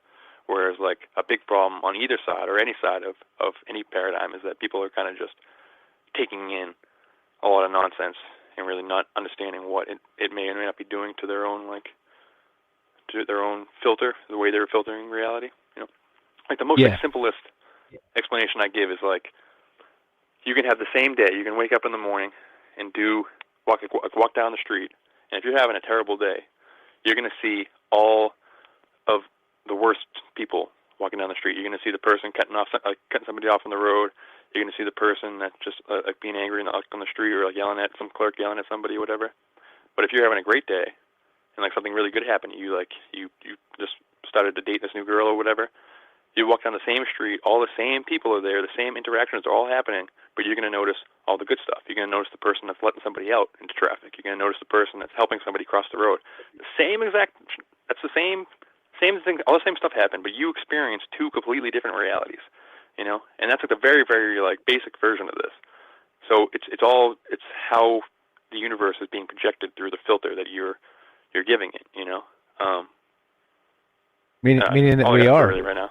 Well, no, meaning that we are. So we are projecting our reality based on all those things, right? So there is the objectiveness, but we're actually like through that prism, like you described when you first started, that we're able to change that prism. The prism could be, like one let's say the reds and the yellows, or it could be, the purples and the blues. It just depends on how you approach that objectiveness that's put in front of you, which is the universe as it is. Like the universe, give or take it, right? It's going to be what it is, but then you still have to live in it, and you still have to be what you are within those boundaries. And so that's the question tonight. So can you, and clearly, like you just described, with just your attitude alone, you could change those things like very simply. So does it go beyond that, or are there like a step beyond that, a step beyond that, a step beyond that? And like Robert says, you demand something of the universe, right? You live it, you be it, you expect it, and the thing comes to you. Like that's really how big does that concept get, right? And I wonder, like, what that does to the other aspects of your life. Like, say you're taking something big, and you're like you're demanding in the universe to find like somebody you're gonna like. The example you use is like something that'd be really hard to make happen. That's like you want to find somebody like to love for the rest of your life. That may manifest in other ways too. It may make you like work harder in different things. It may make you get in a little better shape, or like take care of like your teeth better, or something like that. Different things that like are because like different ways that you're changing the filter. I mean, if you're taking in toxic stuff, like if you're eating garbage and you're not getting like the right sleep, when that's all part of your body, which is your filter. So if the universe is coming through, is going to be going through something that's like I don't know. You put gas into a car versus putting gas into like a junker versus putting gas in a nice car. It's the same fuel, but the car's not gonna run right. So we're the vehicle with which consciousness is trying to ride around. I'm not sure, but none of us are, man. You're good. You're in good company. Great. Another just one quick point I wanted to make. Sure. I think it's like way more complicated though. I think like because I've given this a lot of thought, and I think The Secret has like the idea of The Secret or whatever has pieces that are right, but I think it might be like more complicated. And I think because we have so many like different kind of inner monologues running in our head, and so we're like kind of imagining so many different scenarios, that I think there's something that people are trying to figure out, like maybe magicians that figure it out and stuff. Because the way they do it with like sigil magic and stuff is they think of like, and I've never done this, but this is just what they do apparently, is they take like something they want and they make like a phrase out of it or whatever, and then they'll remove all the vowels from it, so it creates this like nonsense word or whatever, and then they kind of just like stick it in the corner of like their car or something like that, so it's just like in their periphery when they're like driving around, and then they kind of forget about it, and like that makes it manifest.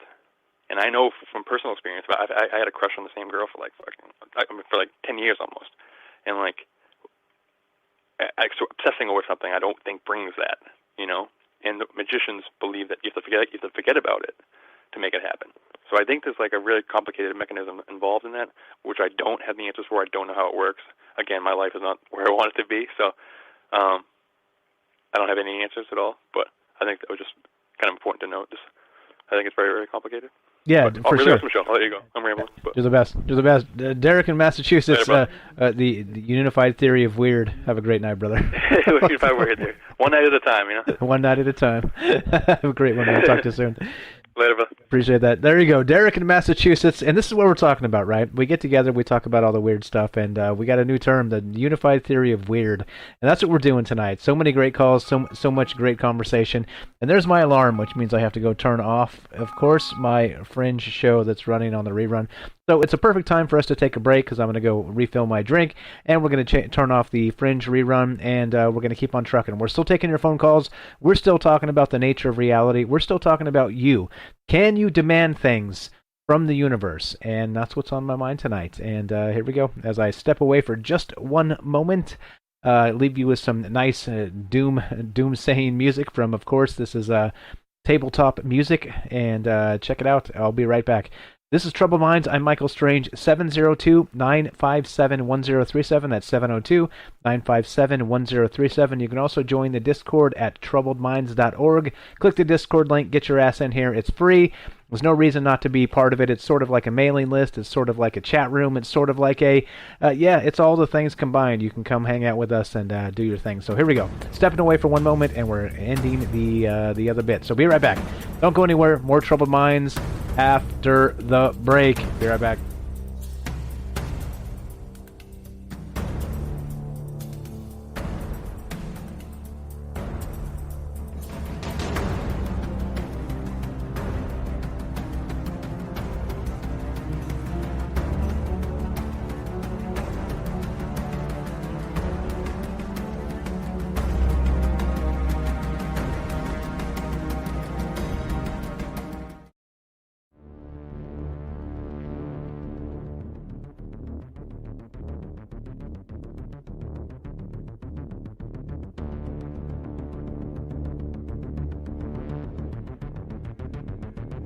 All right, welcome back to Troubled Minds. Thanks for being patient with me. Had a couple things to handle there, and we are taking your phone calls.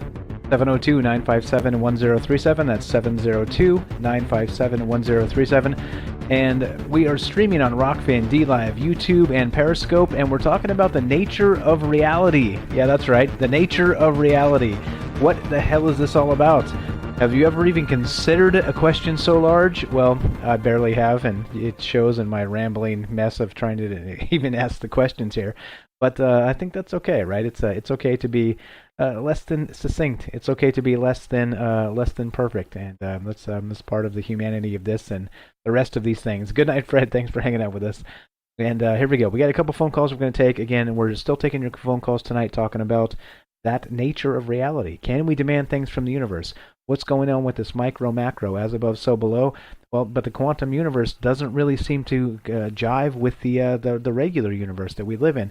There's some sort of thing here that doesn't fit, and we seem to be the square peg in the round hole, as it were, with our consciousness, and maybe that's what is actually making this happen. So let's go to let's see, who is this? All right, welcome to the show. What's your first name? Where are you calling from?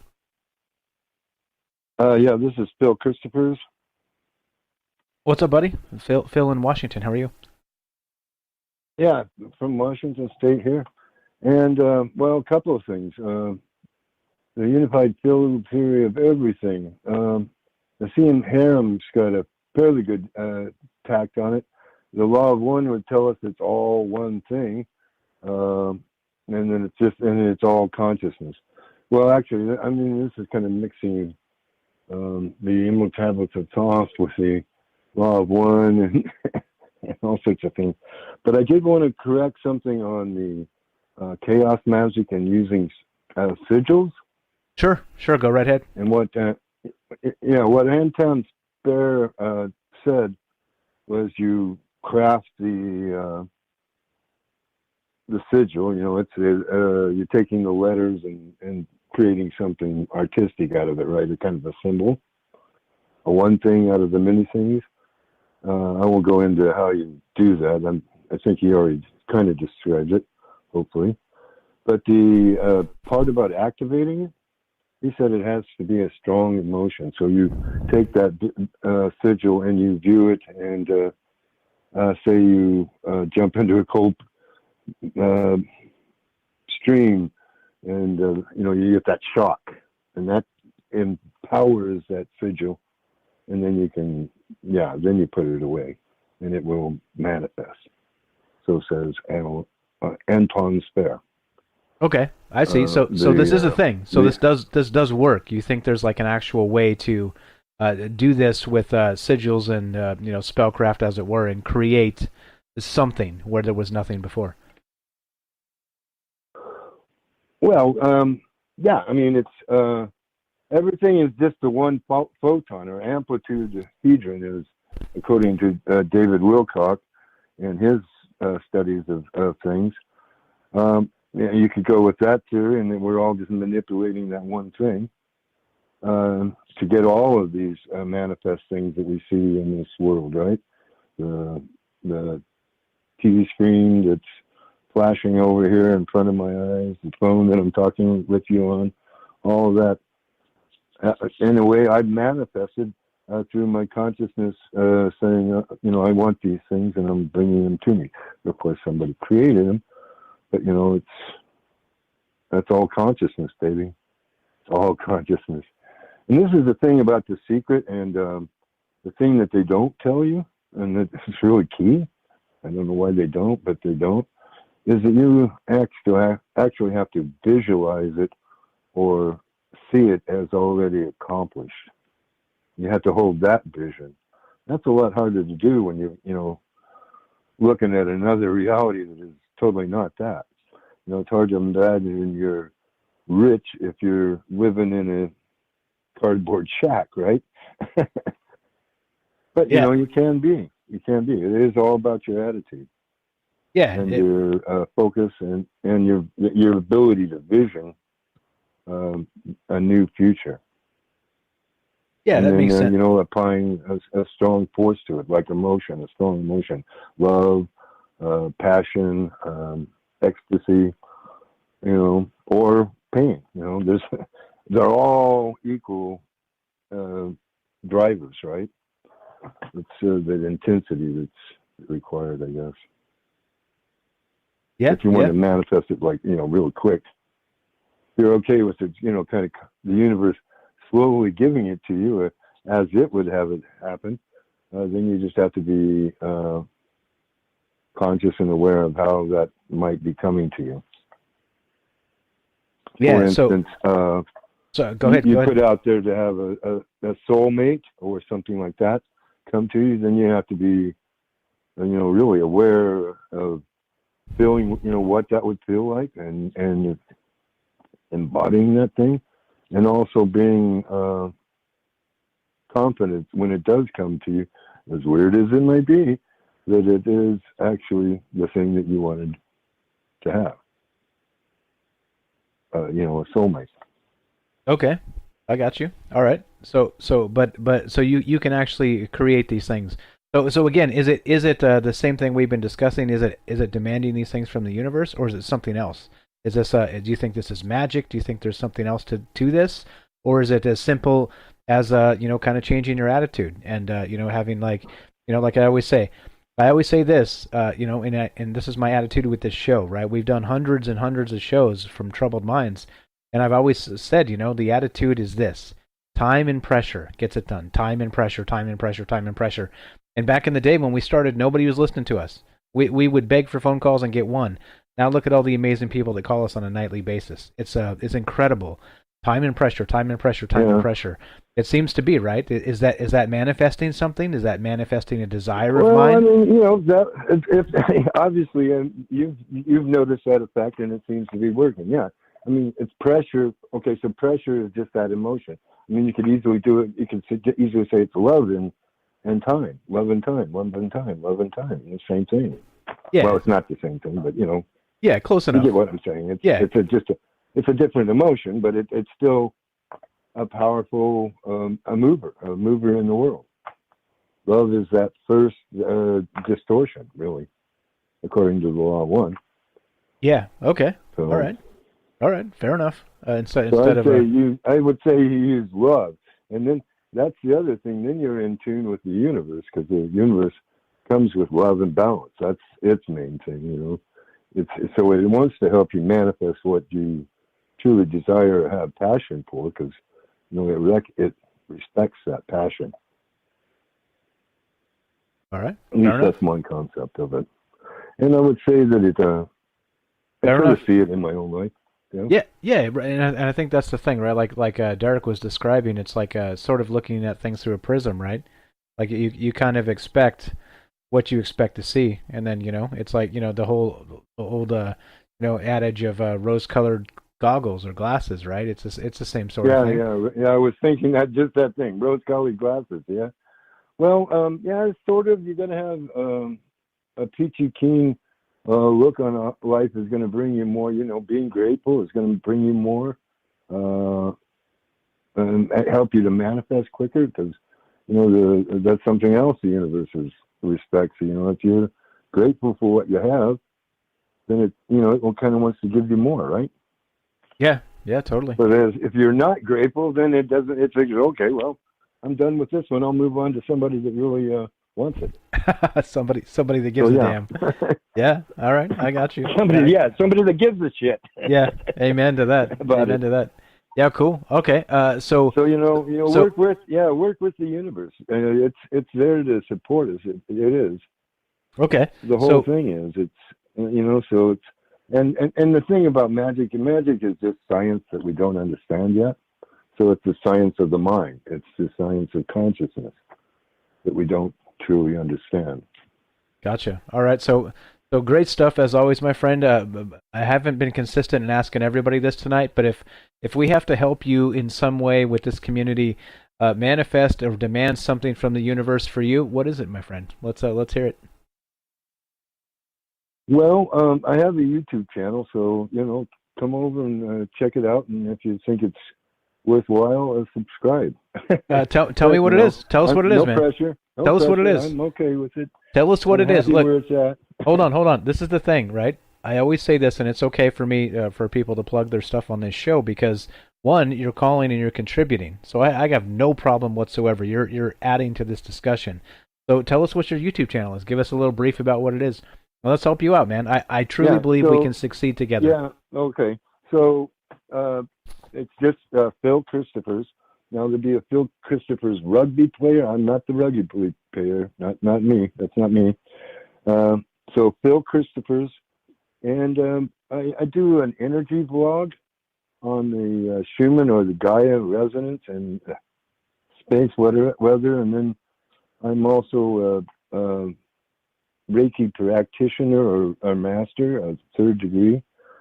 So I'll share Reikis and I share the Tibetan bowls and I do a lot of things. That's probably the problem with the channel is I do too much. Have you listened to this show? Seems creative to me. Yeah, it's same here. I'm all over the damn place as well. It's good. It's good, man. Imagine if we did just politics every day. We would be just like the rest of the assholes out there. Let's not be that asshole. Let's talk about varied things. You're okay. It's okay to be all over the place. Yeah. Well, no, I've learned my lesson about talking about politics or the medical profession. They're very sensitive little pussies. I mean, whoops, I'm sorry.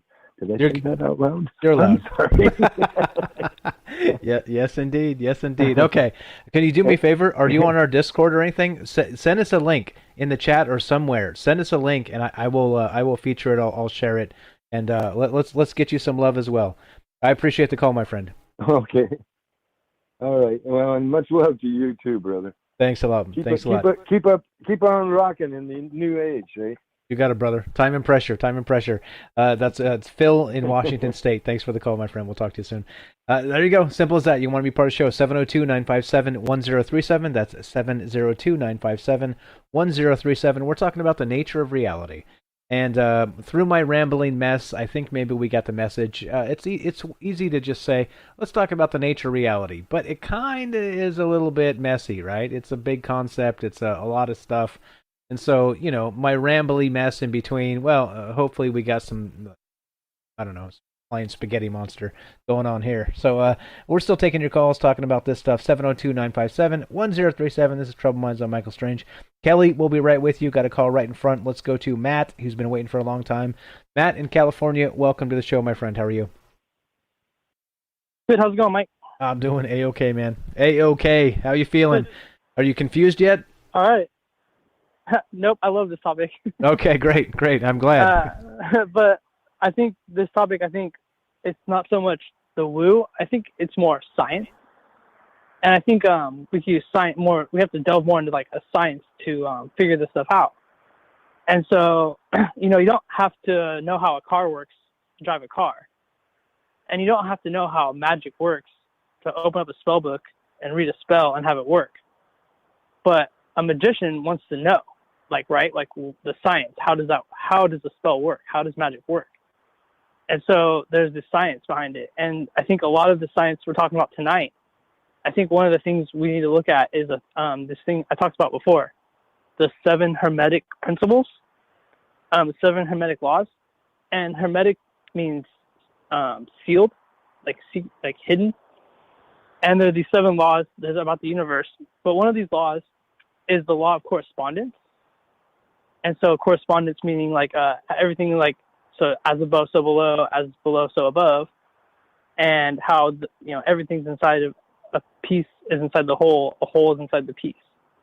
That whole thing has loops of like lists that we can make. And what we're doing is we're trying to, by exploring the known world, the physical, unit world, we can start to see the patterns, and then we can start to explore the other worlds.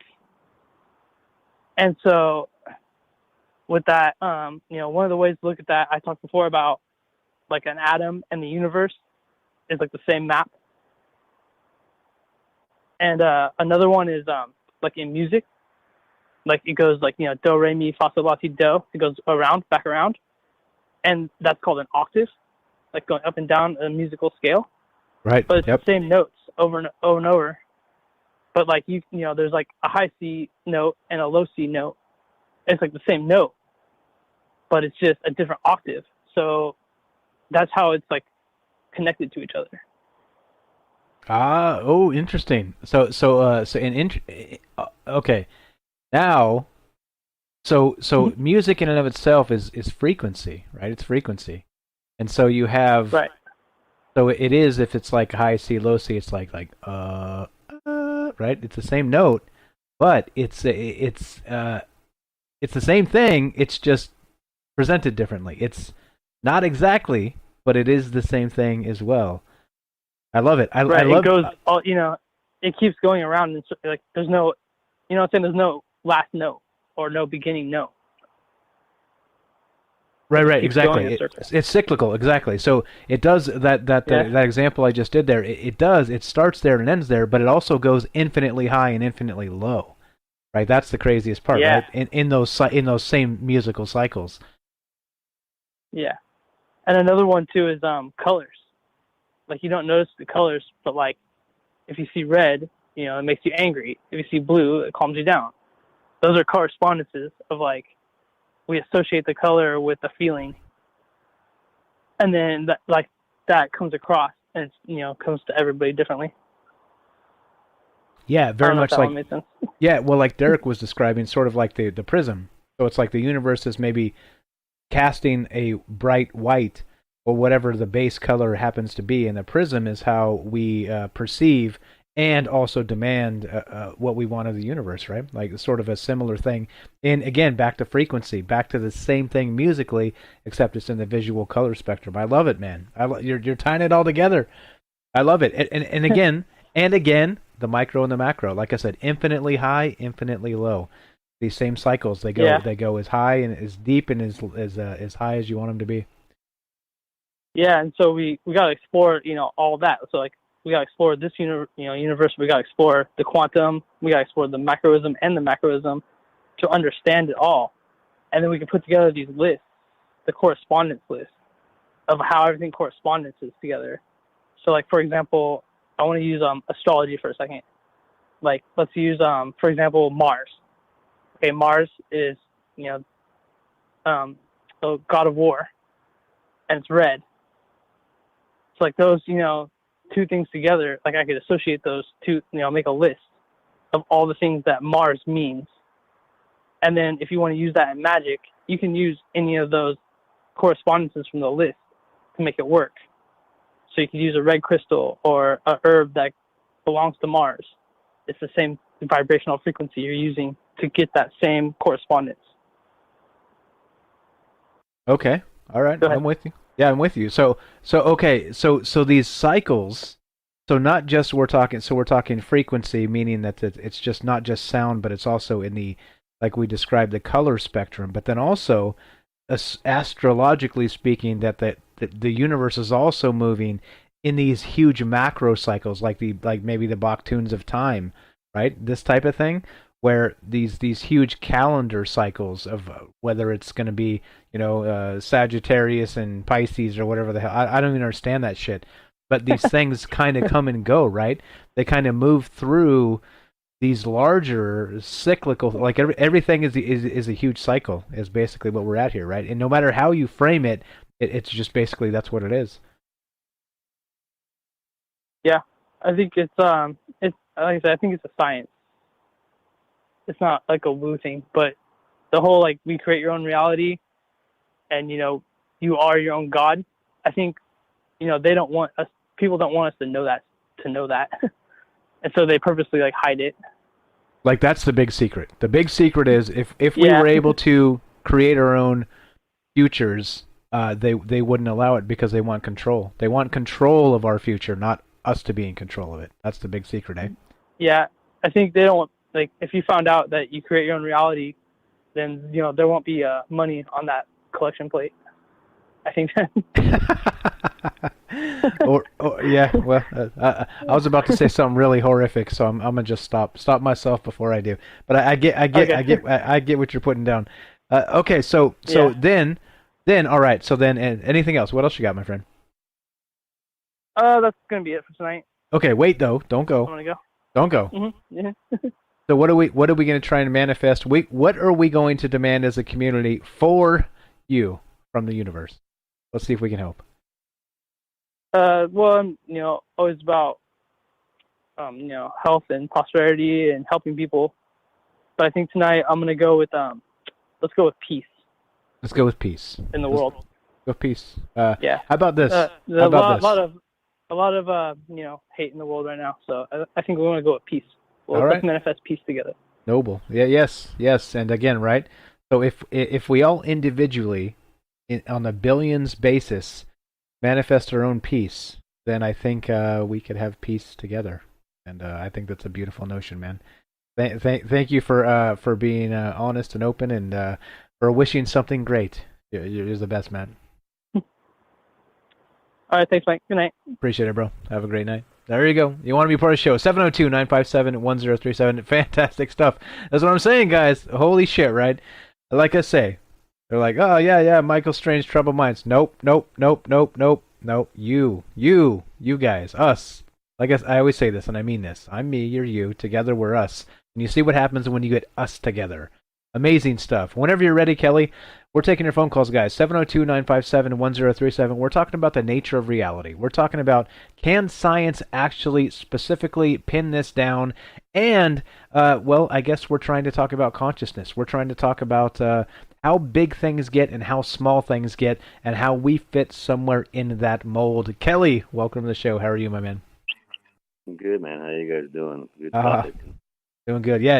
You digging it? I'm glad you're digging it. I'm like I said, it's so big sometimes. Things are so big, it's kind of hard to introduce them and keep a flow. But you guys are so smart, it's easy. So thanks for being amazing. Hey, man, good topics tonight. People's interpretations of it. What kind of sucked is I missed the end of Fields, and I didn't get any of Matt's. I didn't hear him well on Discord while I was waiting. Oh shit! I'll bet you Discord reset itself. My bad. All right, I'll see if I can fix that now. That Discord has this thing where it has like a noise gate, and so it'll cut off. This is what was screwing me up forever. So I'm gonna fix that right now. Thank you for letting me know that. If nobody tells me, I don't know, because I hear them aside from Discord. So I got it. I'm gonna fix it right now. Sorry about that. You obviously know where to find it on the what you call it, on the thingamajigger. Yeah. Okay, so here we go. I'm turning all this shit off so it doesn't do that to you next time. But go right ahead. What's on your mind tonight, my man? Oh no, I just wanted to add some stuff to this. Science is always going to try to look for this, try to make an explanation of everything, and sometimes they're not. I don't believe they're ever gonna reach that point. I mean, that's to reach that point. I don't know. For me, it's I like it being. I go through ancient writings. I mean, it's not anything. Nothing's new underneath the sun. So again, just like what Phil was talking about real quick was, the Emerald Tablets of Thoth. Everything we're talking about, if you read that book, it's pretty spot on of pretty much what you need to do, or asking anything from the universe. Another one is I'm going to give some examples too here, but I took some notes as well. But waiting on here, I couldn't find a specific reading I wanted to pull out. But another one too is like what you were talking, the Gnostics. Gnostic teachings is just all it is more is just teachings of salvation through mystical knowledge, right? So and there's a man. His name's Greg Brandon. He does some great videos on YouTube about this. There was these 13 scrolls that were found in a cave, and this was in Egypt, right? This is the old Gnostic teachings. It was the 13th, and one of them was some of the teachings in one of the scrolls was the Gospel of Thomas. Now, I implore people to go ahead and read that one as well. And he does actually. Greg does a great video on that, kind of explaining exactly what we're talking about. The teachings about, and it was saying, and what they are just more like they're saying of Jesus, sayings of Jesus, right? But some of the stuff the other teachings besides just the sayings within there is actually pretty incredible, because when you ask things, it's kind of like what Robert was saying. When you ask for something, but you're not really asking, you're demanding. It's not really a demand. It's it is a demand. More or less. You're saying, and you have to say it. You have to feel it like it's already been done. You know what I mean? You have to go through all the emotions, just like I believe Nice Talker was talking about. Yeah, it's everything. You have to in the Gospel of Thomas, it talks about in the beginning. It just tells you that you have to envelop. You have to be enveloped by what you desire. So you have to everything about it. Like if you wanted, not everything has to do with money or riches, but happiness and health and stuff like that. Or even anything you really. I mean, you could even fly with it. You should be able to fly.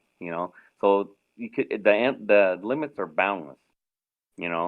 So, but that's the old Gnostic teachings of the Gospel of Thomas, right?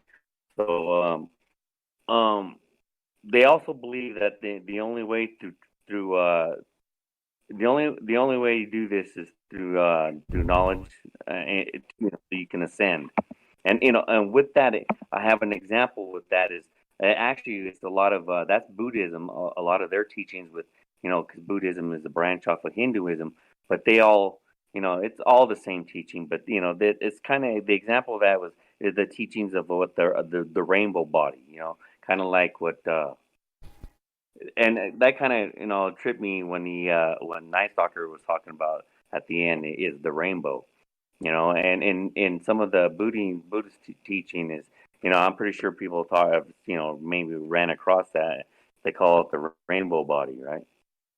So when they the whole thing is like for me is the teachings of enlightenment, right? To understanding the universe or even become because we are part of the universe. Everybody, even through science, they tell you that we're all space dust, right? Everybody's space dust. So all that knowledge and everything else is in us. I want to give a couple of readings real quick from the Gospel of Thomas. It was just some things that it starts out with. It says, "Whoever finds the interpretations of these sayings shall never taste death." Now, when I read that as well, when the first time I read that. It also comes back, that throws me back to the Emerald Tablets of Thoth, because it's almost word for word verbatim and, same type of teaching, because he's talking about Thoth he was, in the old times, right? He was, in Sumerian writings, he was Nigazita, which is Enki's, one of Enki's sons. But he became Thoth because he was like, and then after that, it was Hermes Trismegistus. But what it was is that he found the way to conquer death, right? And that's just that was just a weird, combination that I picked up on. But another one is let him not who seeks desire, or I'm sorry, hold on. Let not him who seeks desist until he finds, and when he finds, he will be troubled. When he is troubled, he will marvel. and he will reign over the universe. Now, to me, that is, that's some pretty powerful words.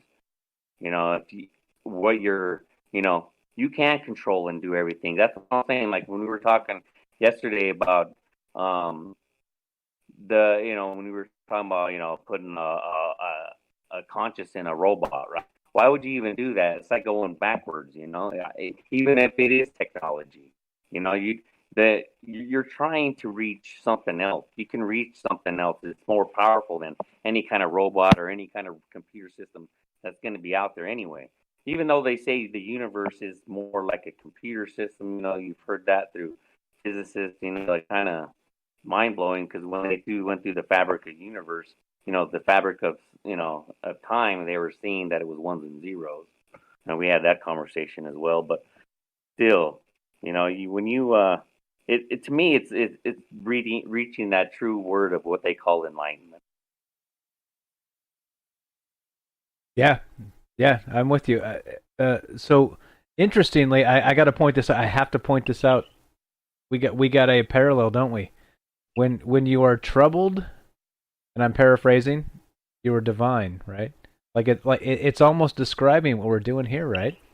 But can you read that troubled one again? Not to point out that it's almost like a prophecy or something, right? Yeah, and this is the thing too, is that's what some people think enlightenment is like. They had a meme on Facebook one time, and it's just for an example, right? People think enlightenment is once you reach enlightenment, everything's birds and flowers and shit. But to get to the travel to get enlightenment, I mean, you're going to be crawled up into a ball.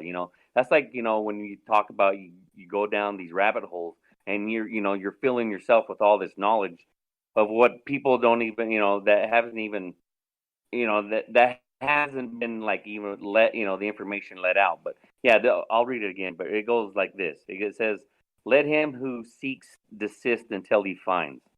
When he finds, he will be troubled. When he is troubled, he will marvel, and he will reign over the universe." Oh snap! Oh snap! That's what I was saying. That's the whole thing. Like I was talking with Michelle. Is like that's the whole troubled mind part. Trying to understand this, because for me, I look at all this stuff too, and what troubles me is that like all this Gnostic knowledge, right? At first, when it was all out there, everybody was known. It was like known knowledge. Everybody lived it. Maybe that's how they had these ability to make these, megalithic things, throughout the planet. Maybe that's what it was. But yet, you have a religion that runs around the whole world, steals everything. If not steals it, burns it to the ground. You have like the Library of Alexander, which was in Egypt.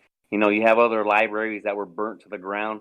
And when they were walking around, they were, around this, they gathered all these ancient knowledge, all this Gnostic knowledge, or even ancient knowledge, and then they called it the devil or something, with magic. People don't even understand that, trying to wrap their mind around the whole magic part, because it's something that we haven't really comprehend, or if we don't know what it is. Of course, back then they called it magic, or it was the devil or something. Not everything that it was magic is the devil. It's not evil, or it's not. It's just how you portray how, like you're saying, it's desire. If something you wanted, you make it like and you can make an emulate of it, and then that'll help you until you reach that goal that you're trying to reach. Yeah, interesting. So you're actually bringing it back around to what Phil said as well. He said magic is only technology undiscovered. Yeah, that's the truth. Because or like I said, these religions, they said it was the devil or something else, because all that knowledge is that there's stuff underneath the Vatican. That's all what I'm talking about. They're running around, and then some of the ancient stuff, like if you look at some of these ancient, like these ancient sites, all these ancient sites has got a Catholic church built on top of it, and they're claiming that land is theirs. That's the whole reason for that. That's the reason why they plump the church down, and say like these churches ain't even been used, or even walked in for years, or it's not really, and if they do, they just kind of dress it up, a little bit, but no one's ever really using that thing.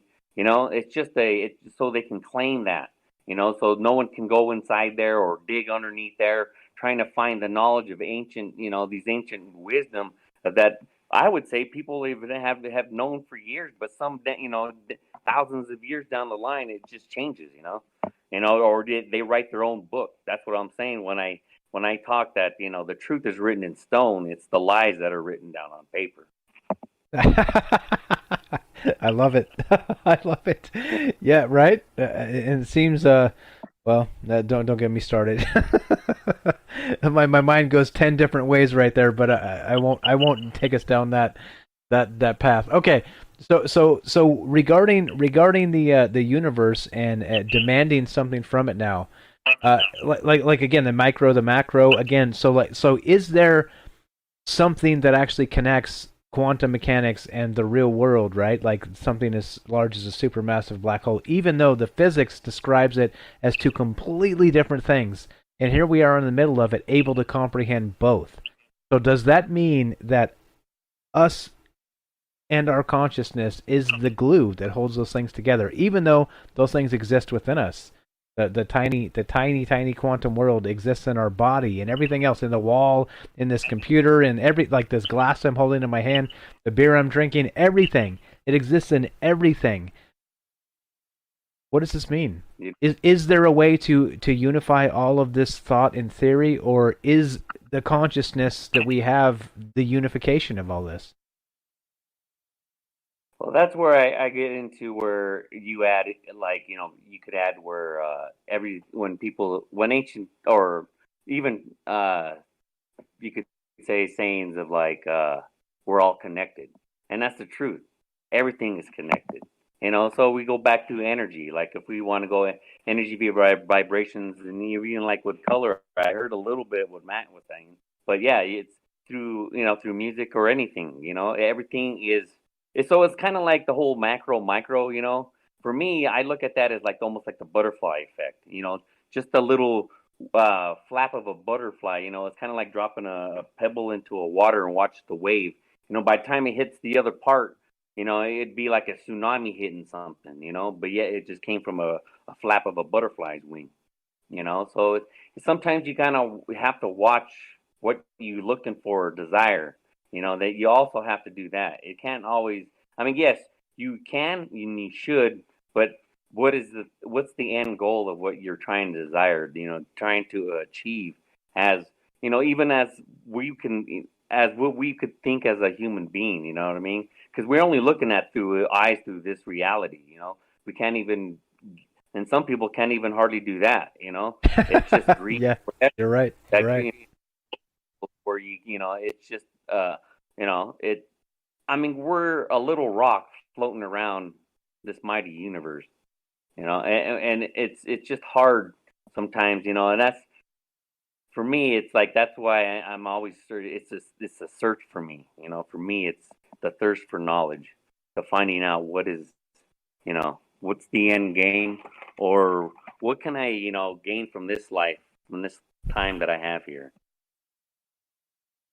Yeah, you tell me. What is there to gain? I think that's the question.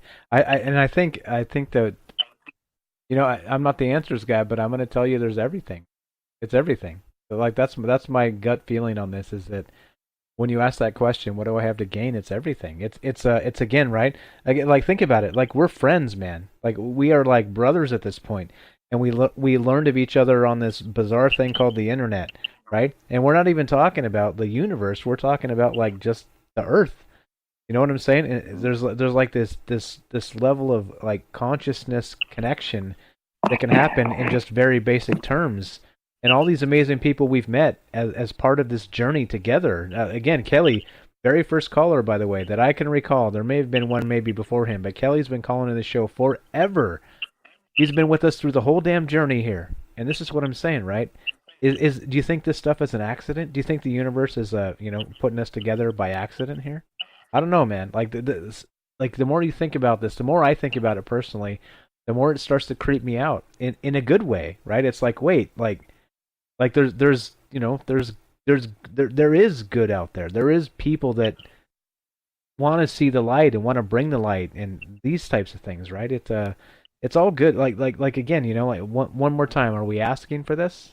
Is this what we asked for and this is what we get? You know what I'm saying? Is this maybe part of that manifesting the future for ourselves? You know what I mean? Of course. And sometimes, like, through the manifestation, if you have, and I'm not saying, I don't believe, like, the reason why people are bad is because of something that might have happened throughout their lifetime or a past life or something. I try not to be like negative like that, but you look at some things and well, through the human eye, it would, for me, I don't think it's human.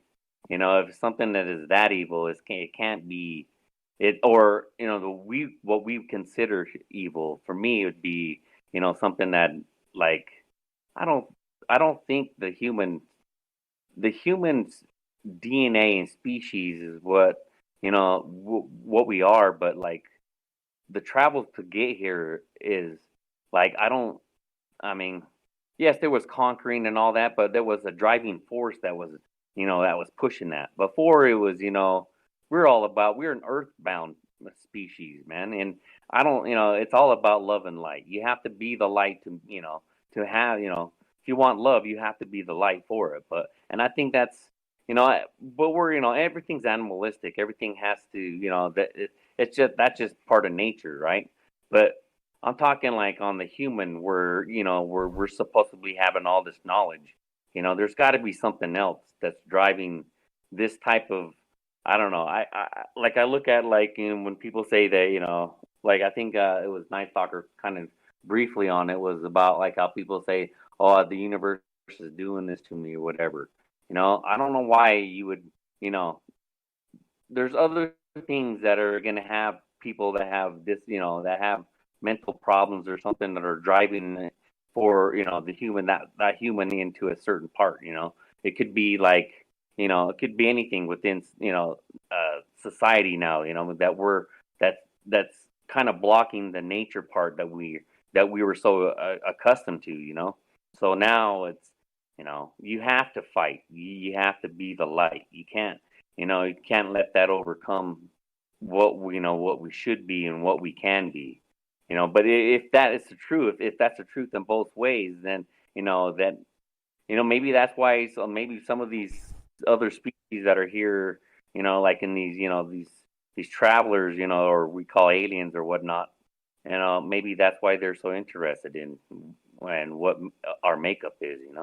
Yeah, we've talked about that too with the aliens or whatever they happen to be. Is that why would they be interested? We're like, compared to them, we would be so technologically inferior. But some have described that we have consciousness and they do not. They've evolved past it. They've suppressed it. They've became biomechanical, right? These types of things, and so they're interested in us because we're a civilization on the cusp of that transhumanistic, transferring our essence to a different vessel, to the golem, as it were, even though that might be an android or whatever, an ashtray or whatever the fuck it happens to be. But we digress. That's a whole nother show. but yeah, I mean, who knows? And I think that's the thing. Like, I kind of agree. Like again, I wish I had this sort of mindset when I was 20 years old, right? Like this is the sort of thing that's like you kind of have to be breaking out of the brainwash system where they're like, okay, well, you are, you're flesh and blood, you're lucky mud, you're gonna do what we tell you to do because, well, that's the way the world works. It doesn't have to be that way at all, does it? It just doesn't. That's a depressing way to live your life. And yeah, no thanks, right? We don't have to be that, do we, Kelly? No, man, and just like, I'm glad you kind of brought that up, because I was going to bring that up. Is that about how, like, even now, like, our society, how it's run, everything's government, like through schools and shit. That's what I'm going to say, is like how the education system, you only learn this, you only learn that. They don't really teach you the important stuff. They want to teach, it seems to be, it's constantly generational of the same bullshit. It's not. It's not true knowledge.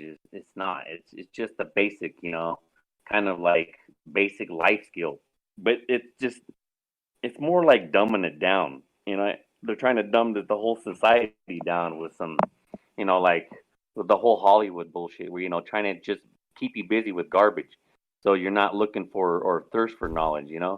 And you can see that, and it's sad to say that it's kind of true. When you seen like when Jay Leno used to do his walk around, asking questions. And some of the shit was basic questions that were like a common, an American probably would know.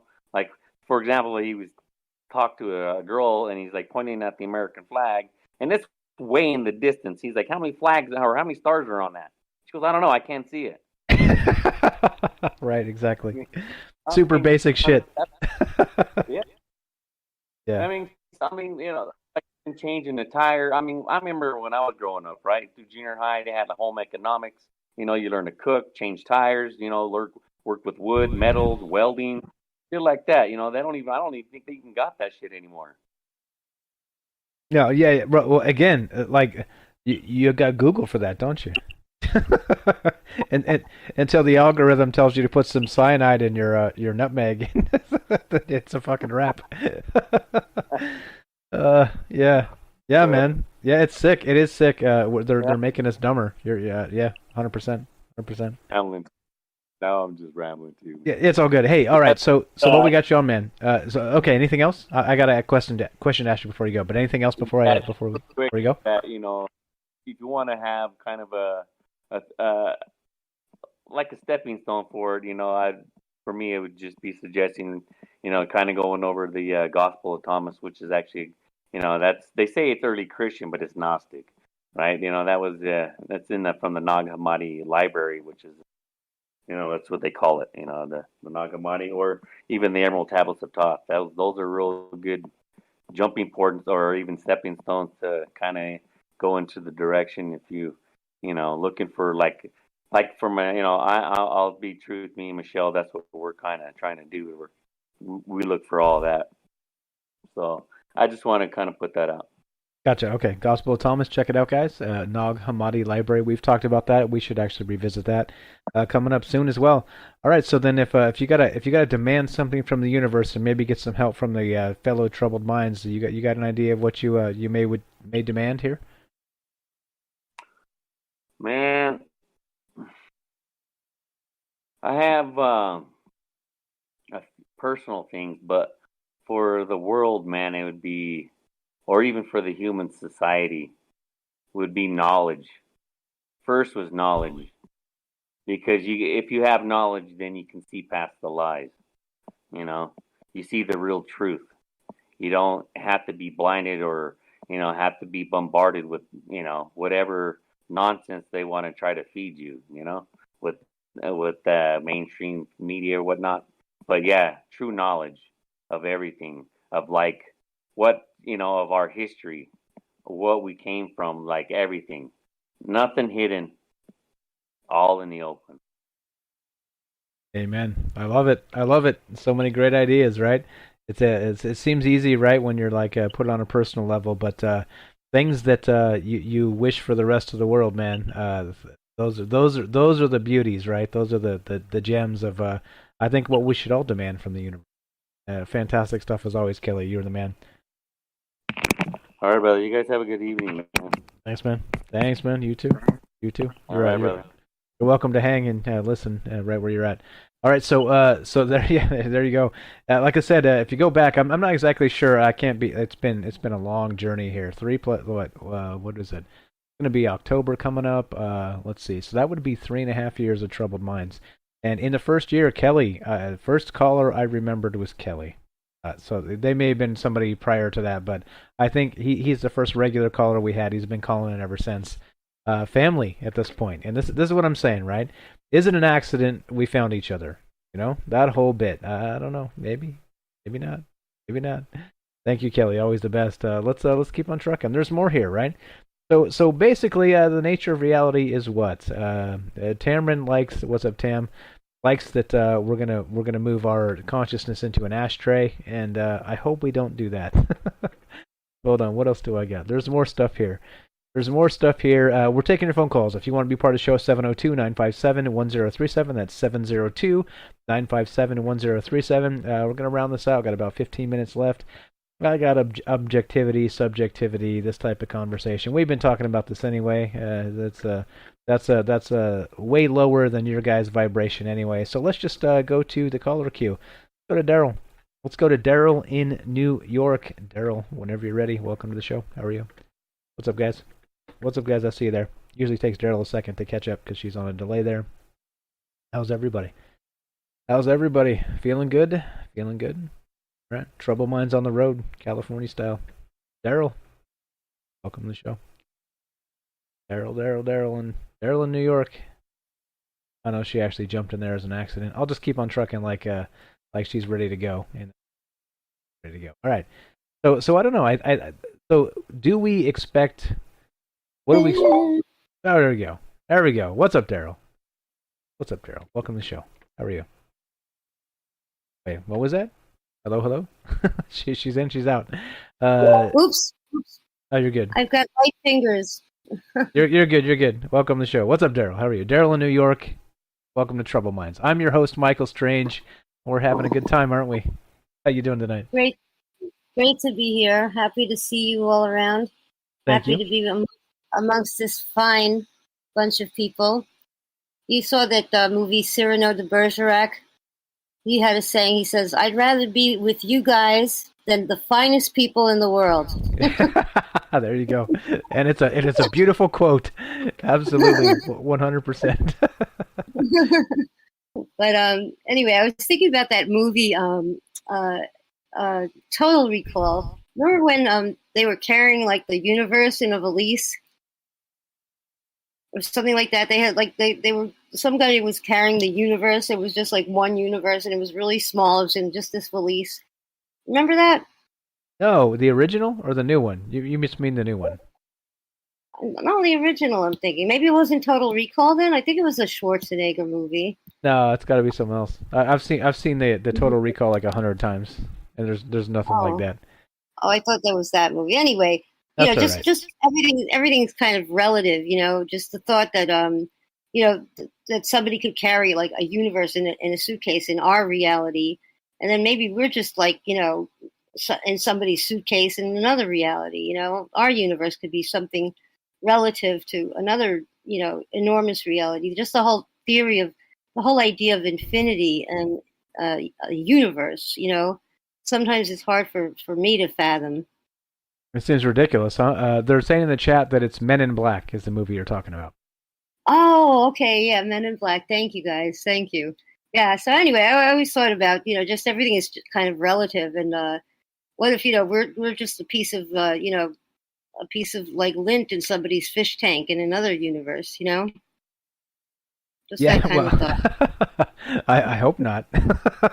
I mean, like my ego is much greater than a piece of lint, so I hope we're better than that. I know we're the nanotechnology of a much larger scheme of things. We're somebody's nano. Yeah. What's nano? It's crazy, this nano stuff. Just like thinking about what can go into a human body that's so small that I mean, you need like magnification. It's ridiculous to see it and how much damage it could do. Anyway, I'm always going to come back to that somehow. My whole life is surrounded by obsessing over nanotechnology, I guess. That's okay. You're in the right place.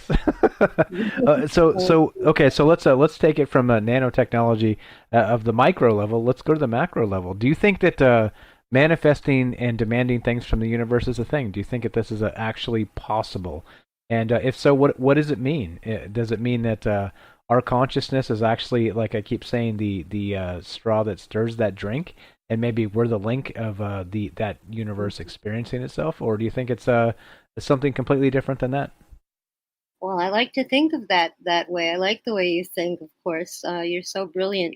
I think that's a great thought and a positive one at that. And I think I still believe we can change the world as long as we have to have a collective consciousness, and it doesn't take the entire planet to do that. It doesn't take much. I think it takes 1% or 10%. don't quote me on that, but it's not really it's intent. You know, it's the intent. It's not the numbers that can really make a change, and that's all it would take is just a small percentage to make a change. You know, because the rest of the planet's not really thinking about it. You know, they're in other directions. Hopefully, their collectiveness isn't as powerful as the positive people that are still here. You know, and Yeah. that's how I. Yeah, I dig it. I dig it. And there's a quote here I'm looking for. I wish I was Johnny on the spot and had it immediately as you said it. But here we go. Right here from Margaret Mead. Never doubt that a small group of thoughtful, committed citizens can change the world. Indeed, it's the only thing that ever has. Go. Boom, boom. I was a little slow, but exactly what you're saying.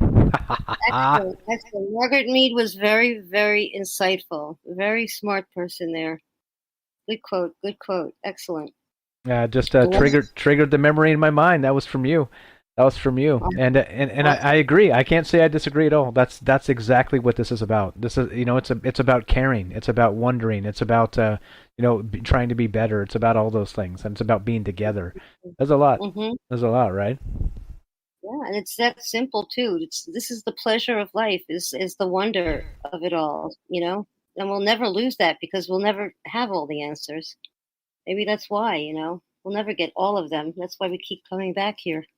Perhaps. Exactly. And Tam in the chat says knowledge is the true currency, and hard to argue with that as well. Right on. Yeah. We are the world. Yeah, exactly. we are the children. let's not devolve into Mike singing badly. Okay, but all right. So if you anything else? Actually, I'm not trying to run you off. So, but what are your other thoughts on this? What are your other thoughts? I was going to ask you the question of what you want from the universe, but not before you're finished with the points you want to make. Oh, I think I've made it, and I think you've made it best for everybody too, with that quote from Margaret Mead, and just the whole essence of this show. It's all about this, and let's never lose our wonder, and let's never lose our curiosity, and our collective wonder. It's marvelous, and let's not stop it. Let's continue. Amen. Great. Amen. Fantastic. Well said. So then, what can we help Daryl demand from the universe? Is there something that you would prefer that we start moving in a particular direction? Let's see if we can help. I think we're in that direction. I like the direction we're in. I think we have to keep talking about the things that are important, and keep spreading good conscious thoughts. And keep talking. Never stop the conversation of science and wonder. Always keep that conversation open, and both sides. Hear every side of the story. We've got to keep our freedom of speech, etc. I would like that. Let's start with the freedom of speech. I'll be very happy with that. Is that too much to ask for? No way. God bless you, Daryl. I'm with you. It's on my short list of things. Right. I'll start with that. Yeah, absolutely. Absolutely. All right. So let's do that. Let's try and help Daryl and the rest of us keep that. Again, I like the thoughts, right? If we're looking for things that the world needs, let's ask the universe for that we continue to keep these things or achieve the things that we do not have yet. I think it's a good, healthy way to be. And like I say, time and pressure, right? We keep being the change, and hopefully the change will continue to be. And that's what's up. That's what's up. Daryl, you're amazing. Great call as always. Anything else while we got you on? You too. I'll have a good joke for this in Discord. I'll save it for that. Okay. All right. All right. There you go. Thanks a lot, Daryl. You can stay right there. Just go ahead and mute up, and you can finish listening right where you're at. Okay, so let's wrap this up. I don't know if Jay in New York's going to hop on for the J-Tro whenever you're ready, brother. But yeah, I mean, we're talking about the nature of reality tonight, and like I said, sometimes these conversations are too big. They're too big in the sense that they're difficult to frame, and difficult to kind of start, because where do you start, right? I mean, that's the thing. So, like I said, I'm only human. Forgive my rambliness, and this is Road Troubled Minds, and it is what it is. But we're not perfect. But hey, we're here and we're together, and that's a valuable, beautiful thing in itself. So it's okay. You know what I mean? Like if I was scared of putting my foot in my mouth, I never would have done this. So here we are. It's okay. It's totally okay. But all right. So as we finish, I don't know. The thing is this. The thoughts on my mind after learning so many amazing things from you guys tonight is what? Like, where do we head? What's next, right? Like I always wonder, as we finish, there's a bunch more work to do after this. You guys know there's a ton of work that goes into doing and producing and creating and hosting the show and all these things, right? And I'm not complaining at all. I'm just saying that, like, I can't wait. Like, I can't wait. Like, I wonder what tomorrow brings with these conversations, because that when you get a bunch of great minds together, you kind of don't really know what you're gonna get. It's trouble minds is like a box of chocolates, right? You never know what you're going to get, and that's kind of where we're at. And like I said, it's lots to do between here and there, but tomorrow, hopefully, we wrap it up for a fantastic week. Thanks again for bearing with us for being on the road, and the technology's not as great as it was. Robert getting jacked up on his call there and being patient with the process. And like I said, I appreciate you guys for not really caring about that stuff, even though it drives me insane, because I try and put on the best show we can all the time. And the technology is the devil in the details sometimes. So there we go. All right, let's. There it is. There it is. All right. What's up, guys? I see Algo in the chat. How you doing? What's up, Tam? I see you over there on What's up, Rockfin. Robert says this. Thank you again. Robert sent a $10 tip on Rockfin. Thank you, Robert. I appreciate that very much. And here we go. Robert says, Troubled Minds now has 542 followers on Rockfin. If those followers still hanging in on YouTube all move to Rockfin, Michael will have over 1,000 subscribers on Rockfin by the end of this year. There it is, right? Simple as that. Simple as that. There we go. Is that what we're asking from the universe? I appreciate it, Robert. Thanks for pointing these things out. He actually asked for 500 followers just the last show, a couple shows ago, and we're way over that now. So I think that's the thing. It's up to us. It's up to you. This is up to time and pressure. Time and pressure. Time and pressure. Good conversations. Thanks again for the tip, Robert. Thanks for the inspiration for the show. Also, shout out to Night Stalker for you guys in tandem. Robert and Night Stalker inspired this conversation. So, like I said, don't feel like you are or are not a part of this. You guys are very much a part of this, and I appreciate it. So let's see. We had Jay in there just a sec. I was just about to get him and drag him over, but he jumped out. So there we go. If you guys have not joined on Rockfin just yet, please do hop over.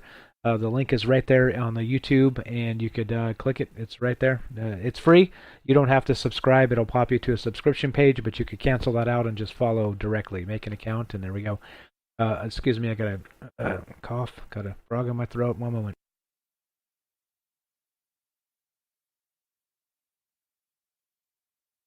All right, let's go. Let's get Jay in New York. Jay, what's up, my brother? How are you tonight?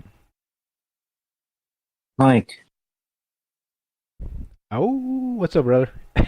how you doing? How's it going, Mike?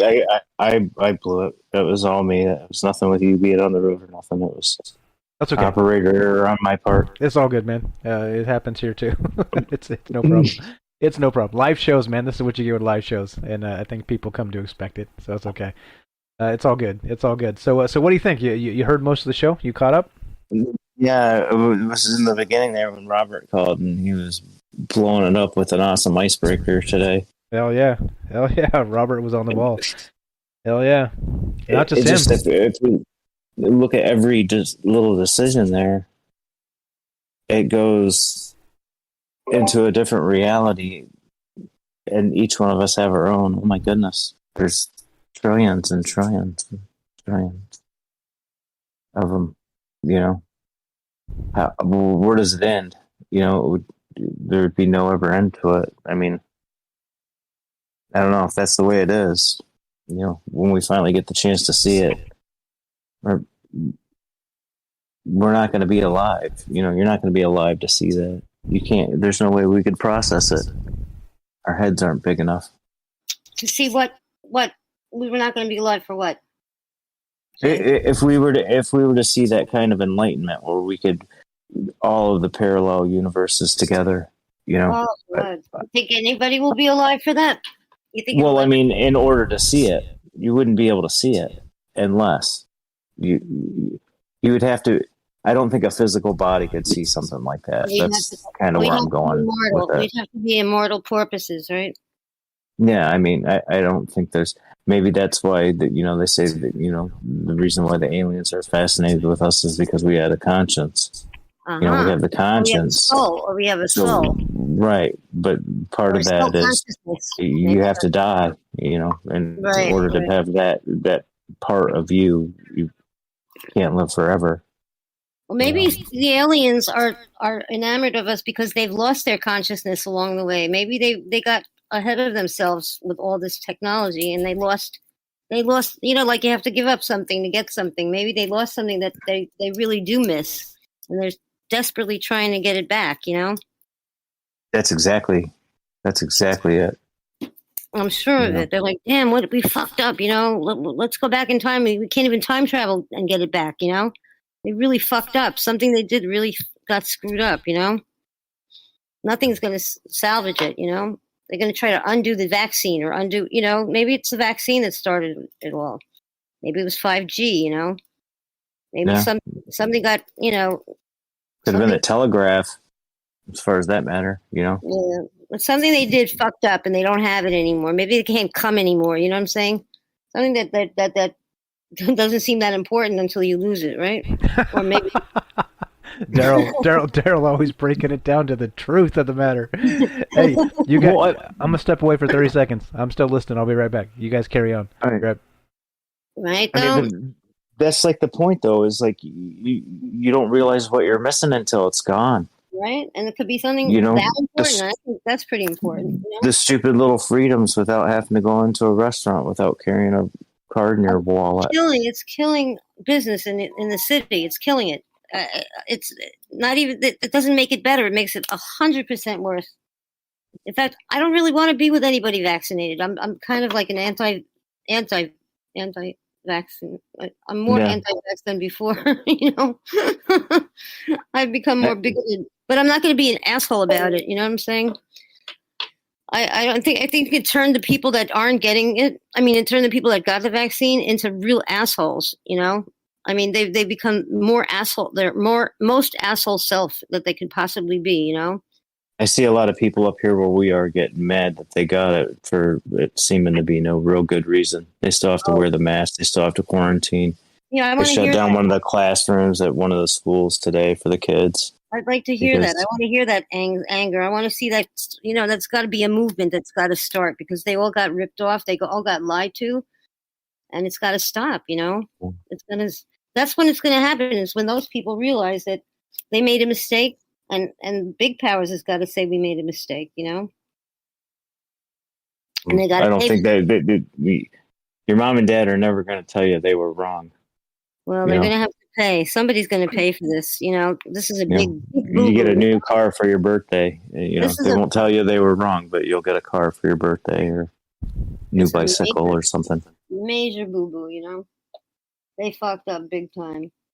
I mean, this has got to be the biggest mistake in the world, in history, in our history. Nothing comes close to it, Think about it. Yeah, it could be it could be something as much as them opening up the CERN collider and being like, "Oh, dude, guys, hey, everybody in the whole wide world, guess what? We really dropped the ball." Yeah, you're right. There could be much worse than that. The aliens are on the backside of the moon, and they've been there for 40 years waiting to take us over, and we're out of gold and we're out of rare metal, so they're coming for lunch now. They're stocking up on food and headed to the next place. I mean, it's just how far, with the alternate realities and things like that you could think of. I mean, you look at your own life, it's just like, if you don't have any regrets, that means that you knew what decision you were going to make as soon as it came to you. It wasn't even really a decision, a difference between right or wrong. So that put you on a path. And then throughout that path, you've created your own universe. And it's one that you like and it's good because, whatever was good for you. So if other people are on that same kind of path in their own lives, are they going to end up in your universe? Or are you ending up in theirs? I mean, I really don't think there's no way we could all go off in our own way. If we all went off in our own way, we would just be nothing, Oh, you If think we would have to, we would all at some point kind of like, remember those books, Daryl? You're a little around my age. Remember those books that you were reading in school that you read to the end of the chapter and then you had a decision to make. You read a paragraph and either you picked that one or you picked the one below it, and then you turned to page 14 or you turned to page 22. Yes, sir. Oh. And then Choose Your Own Adventure is what they were called. Yeah, those were awesome. I love those books. But the thing is, though, is at certain points in that books, no matter what you cross, because there's only so many options they can put in the book. It was a kid's paperback book for what, $3, you know? So, but the ending of the story would have been different. But what I'm saying is, if we all went off on our own way, like I think Derek was saying with the Pink Floyd thing with the prism, we're all our own prisms shining off our own light. If we're all shining off our own light, well, if we're people with our prisms focused in a certain way, all of our light's going to be shining that way. So, well, you know what? That would be true madness if, as social as we are, that our eternity would wind up being alone. You know what I mean? Right, and that's not what we want, obviously. No, obviously because not. People are very social people. You know, I mean, look at what we've done to ourselves over the last little period here. You know, everybody wants. That social interaction is so important to humans. God made us so he wouldn't be bored, maybe, you know. And if we're all our own God, maybe that's what happens. You know, he was all alone and he was lonely, so he thought he could make humans. He couldn't make a companion, though. Who's God's wife? You know what I mean? He had a son, but that was kind of, you know, fixing the books there. I mean, he could. that was kind of sticky politically. Yeah, right. He impregnated a virgin. I know. I mean, he was a pet. I mean, that's kind of kinky. To immaculate conception. You know? Yeah, you know? It's the only time it's ever happened, you know? Right? I mean, yeah. Yeah, I mean, he couldn't make a real companion for himself. You know, he couldn't make a life-size one, so he had to make little ones like us, you know? Assuming that, you know, God's pretty tall. You would think. He's the entire universe, you know, most of the religions say. Yeah, you'd think. He's everywhere, too. If he's everywhere, I mean, Native American Indians to Hindus to Catholics to Jews, Muslims, they all kind of believe. And that's one of the things that I was lucky in my life. I got the opportunity to hang out with people with a lot of different religions. And if you sit down and you have a conversation like we have conversations with all the time, you realize that all people are basically the same. Oh, yeah, you know? Definitely. You know? Definitely. There's some real douchebags out there, but I was about to say, and what that means is people are flawed. that's what it means by people. The non-J version of it, who just like shoots. I don't even pull the gun out of the holster. I just lean back a little and get you in the foot. If you lean just the right way, you don't need to pull the gun out of the holster. I don't want to tell you. I just want to blow your big toe off. You remember you made me mad. But I know a guy that happened to, actually. John D. Fitzgibbons. He was a bar owner. Someone shot him in the foot because they made him mad. Oh, yeah? But that's why I had that story. I keep picturing you as the bartender with that guy with a ball gag coming up to get a drink. That was the craziest. I was so shell shocked when I went in there, Daryl. All right, see, wait, come on, you guys can't be pulling like insider chat on the rest of the world here. We're just advertising for the after show. There you go. Daryl and I are advertising for the people that aren't in the Discord that should come in and talk to us. And we're not experts, but we did stay up all night last night on Discord. Exactly. We're not on the air, are we? We're not on the real air. Fucking right, we are. We ain't done yet. Oh, great. I'm sorry. We ain't done the J-Tro yet. Yeah, there's no music, no how. We haven't even heard from Rohan. Have a great one, Tim.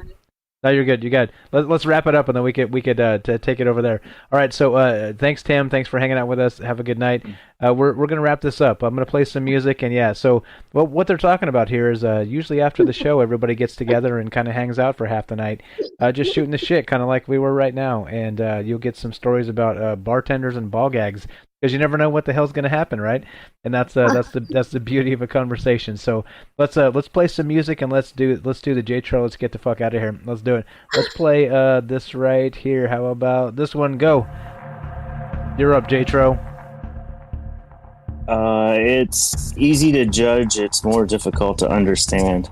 Understanding requires compassion, patience, and the willingness to believe that good hearts sometimes choose poor methods. Though judging, we separate. Through understanding, we grow. Yeah. Judgment. Judgment is easy. Judgment is easy. And what does Yoda say about easy? Yeah. Don't do it. Leads to the dark side. It's okay. Everybody's flawed. We're all human. Let's enjoy being human, and let's realize we're all flawed, but we can still get together and point in the right direction. Let's do this. Let's get the fuck out of here. Daryl, thanks for hanging out with us. Jay, great J-Tro as usual. Thanks, Daryl, for inspiring the Margaret Mead quote. And I'm going to finish with this. Never doubt that a small group of thoughtful, committed citizens can change the world. Indeed, it's the only thing that ever has. You're listening to Troubled Minds. I'm your host, Michael Strange. I'm here with Jay in New York and Daryl in New York, the great state of New York. There we go, New York representing. And we're done. The bad news is we're done. The good news is, God willing, we got tomorrow. So we'll be back tomorrow at 7 p.m. Pacific talking about all kinds of weird shit. You guys are the best. Be sure, be strong, be true. Thanks for listening. From our troubled minds to yours, have a great night. Time to howl, guys. Ow! We're still streaming. Don't say anything totally incriminating. It is a It's felt. a full moon. We gotta howl. I already put that leather in my mouth and just spitting that. We're going straight for the ball gag. Straight for the ball gag. No, there's a little taste of what we spoke about in Discord. It's definitely more. There it is. Come join the Discord, guys. Troubledminds.org. Click the Discord link. Jump in the chat. Vicky's already in there. It's We're Not Experts, But is the name of the chat. Come hang out. Come say hi. You're all the best. Thanks again. From our Troubled Minds to yours, have a great night. I'm moving you guys over there. See you there. Thanks. Thanks.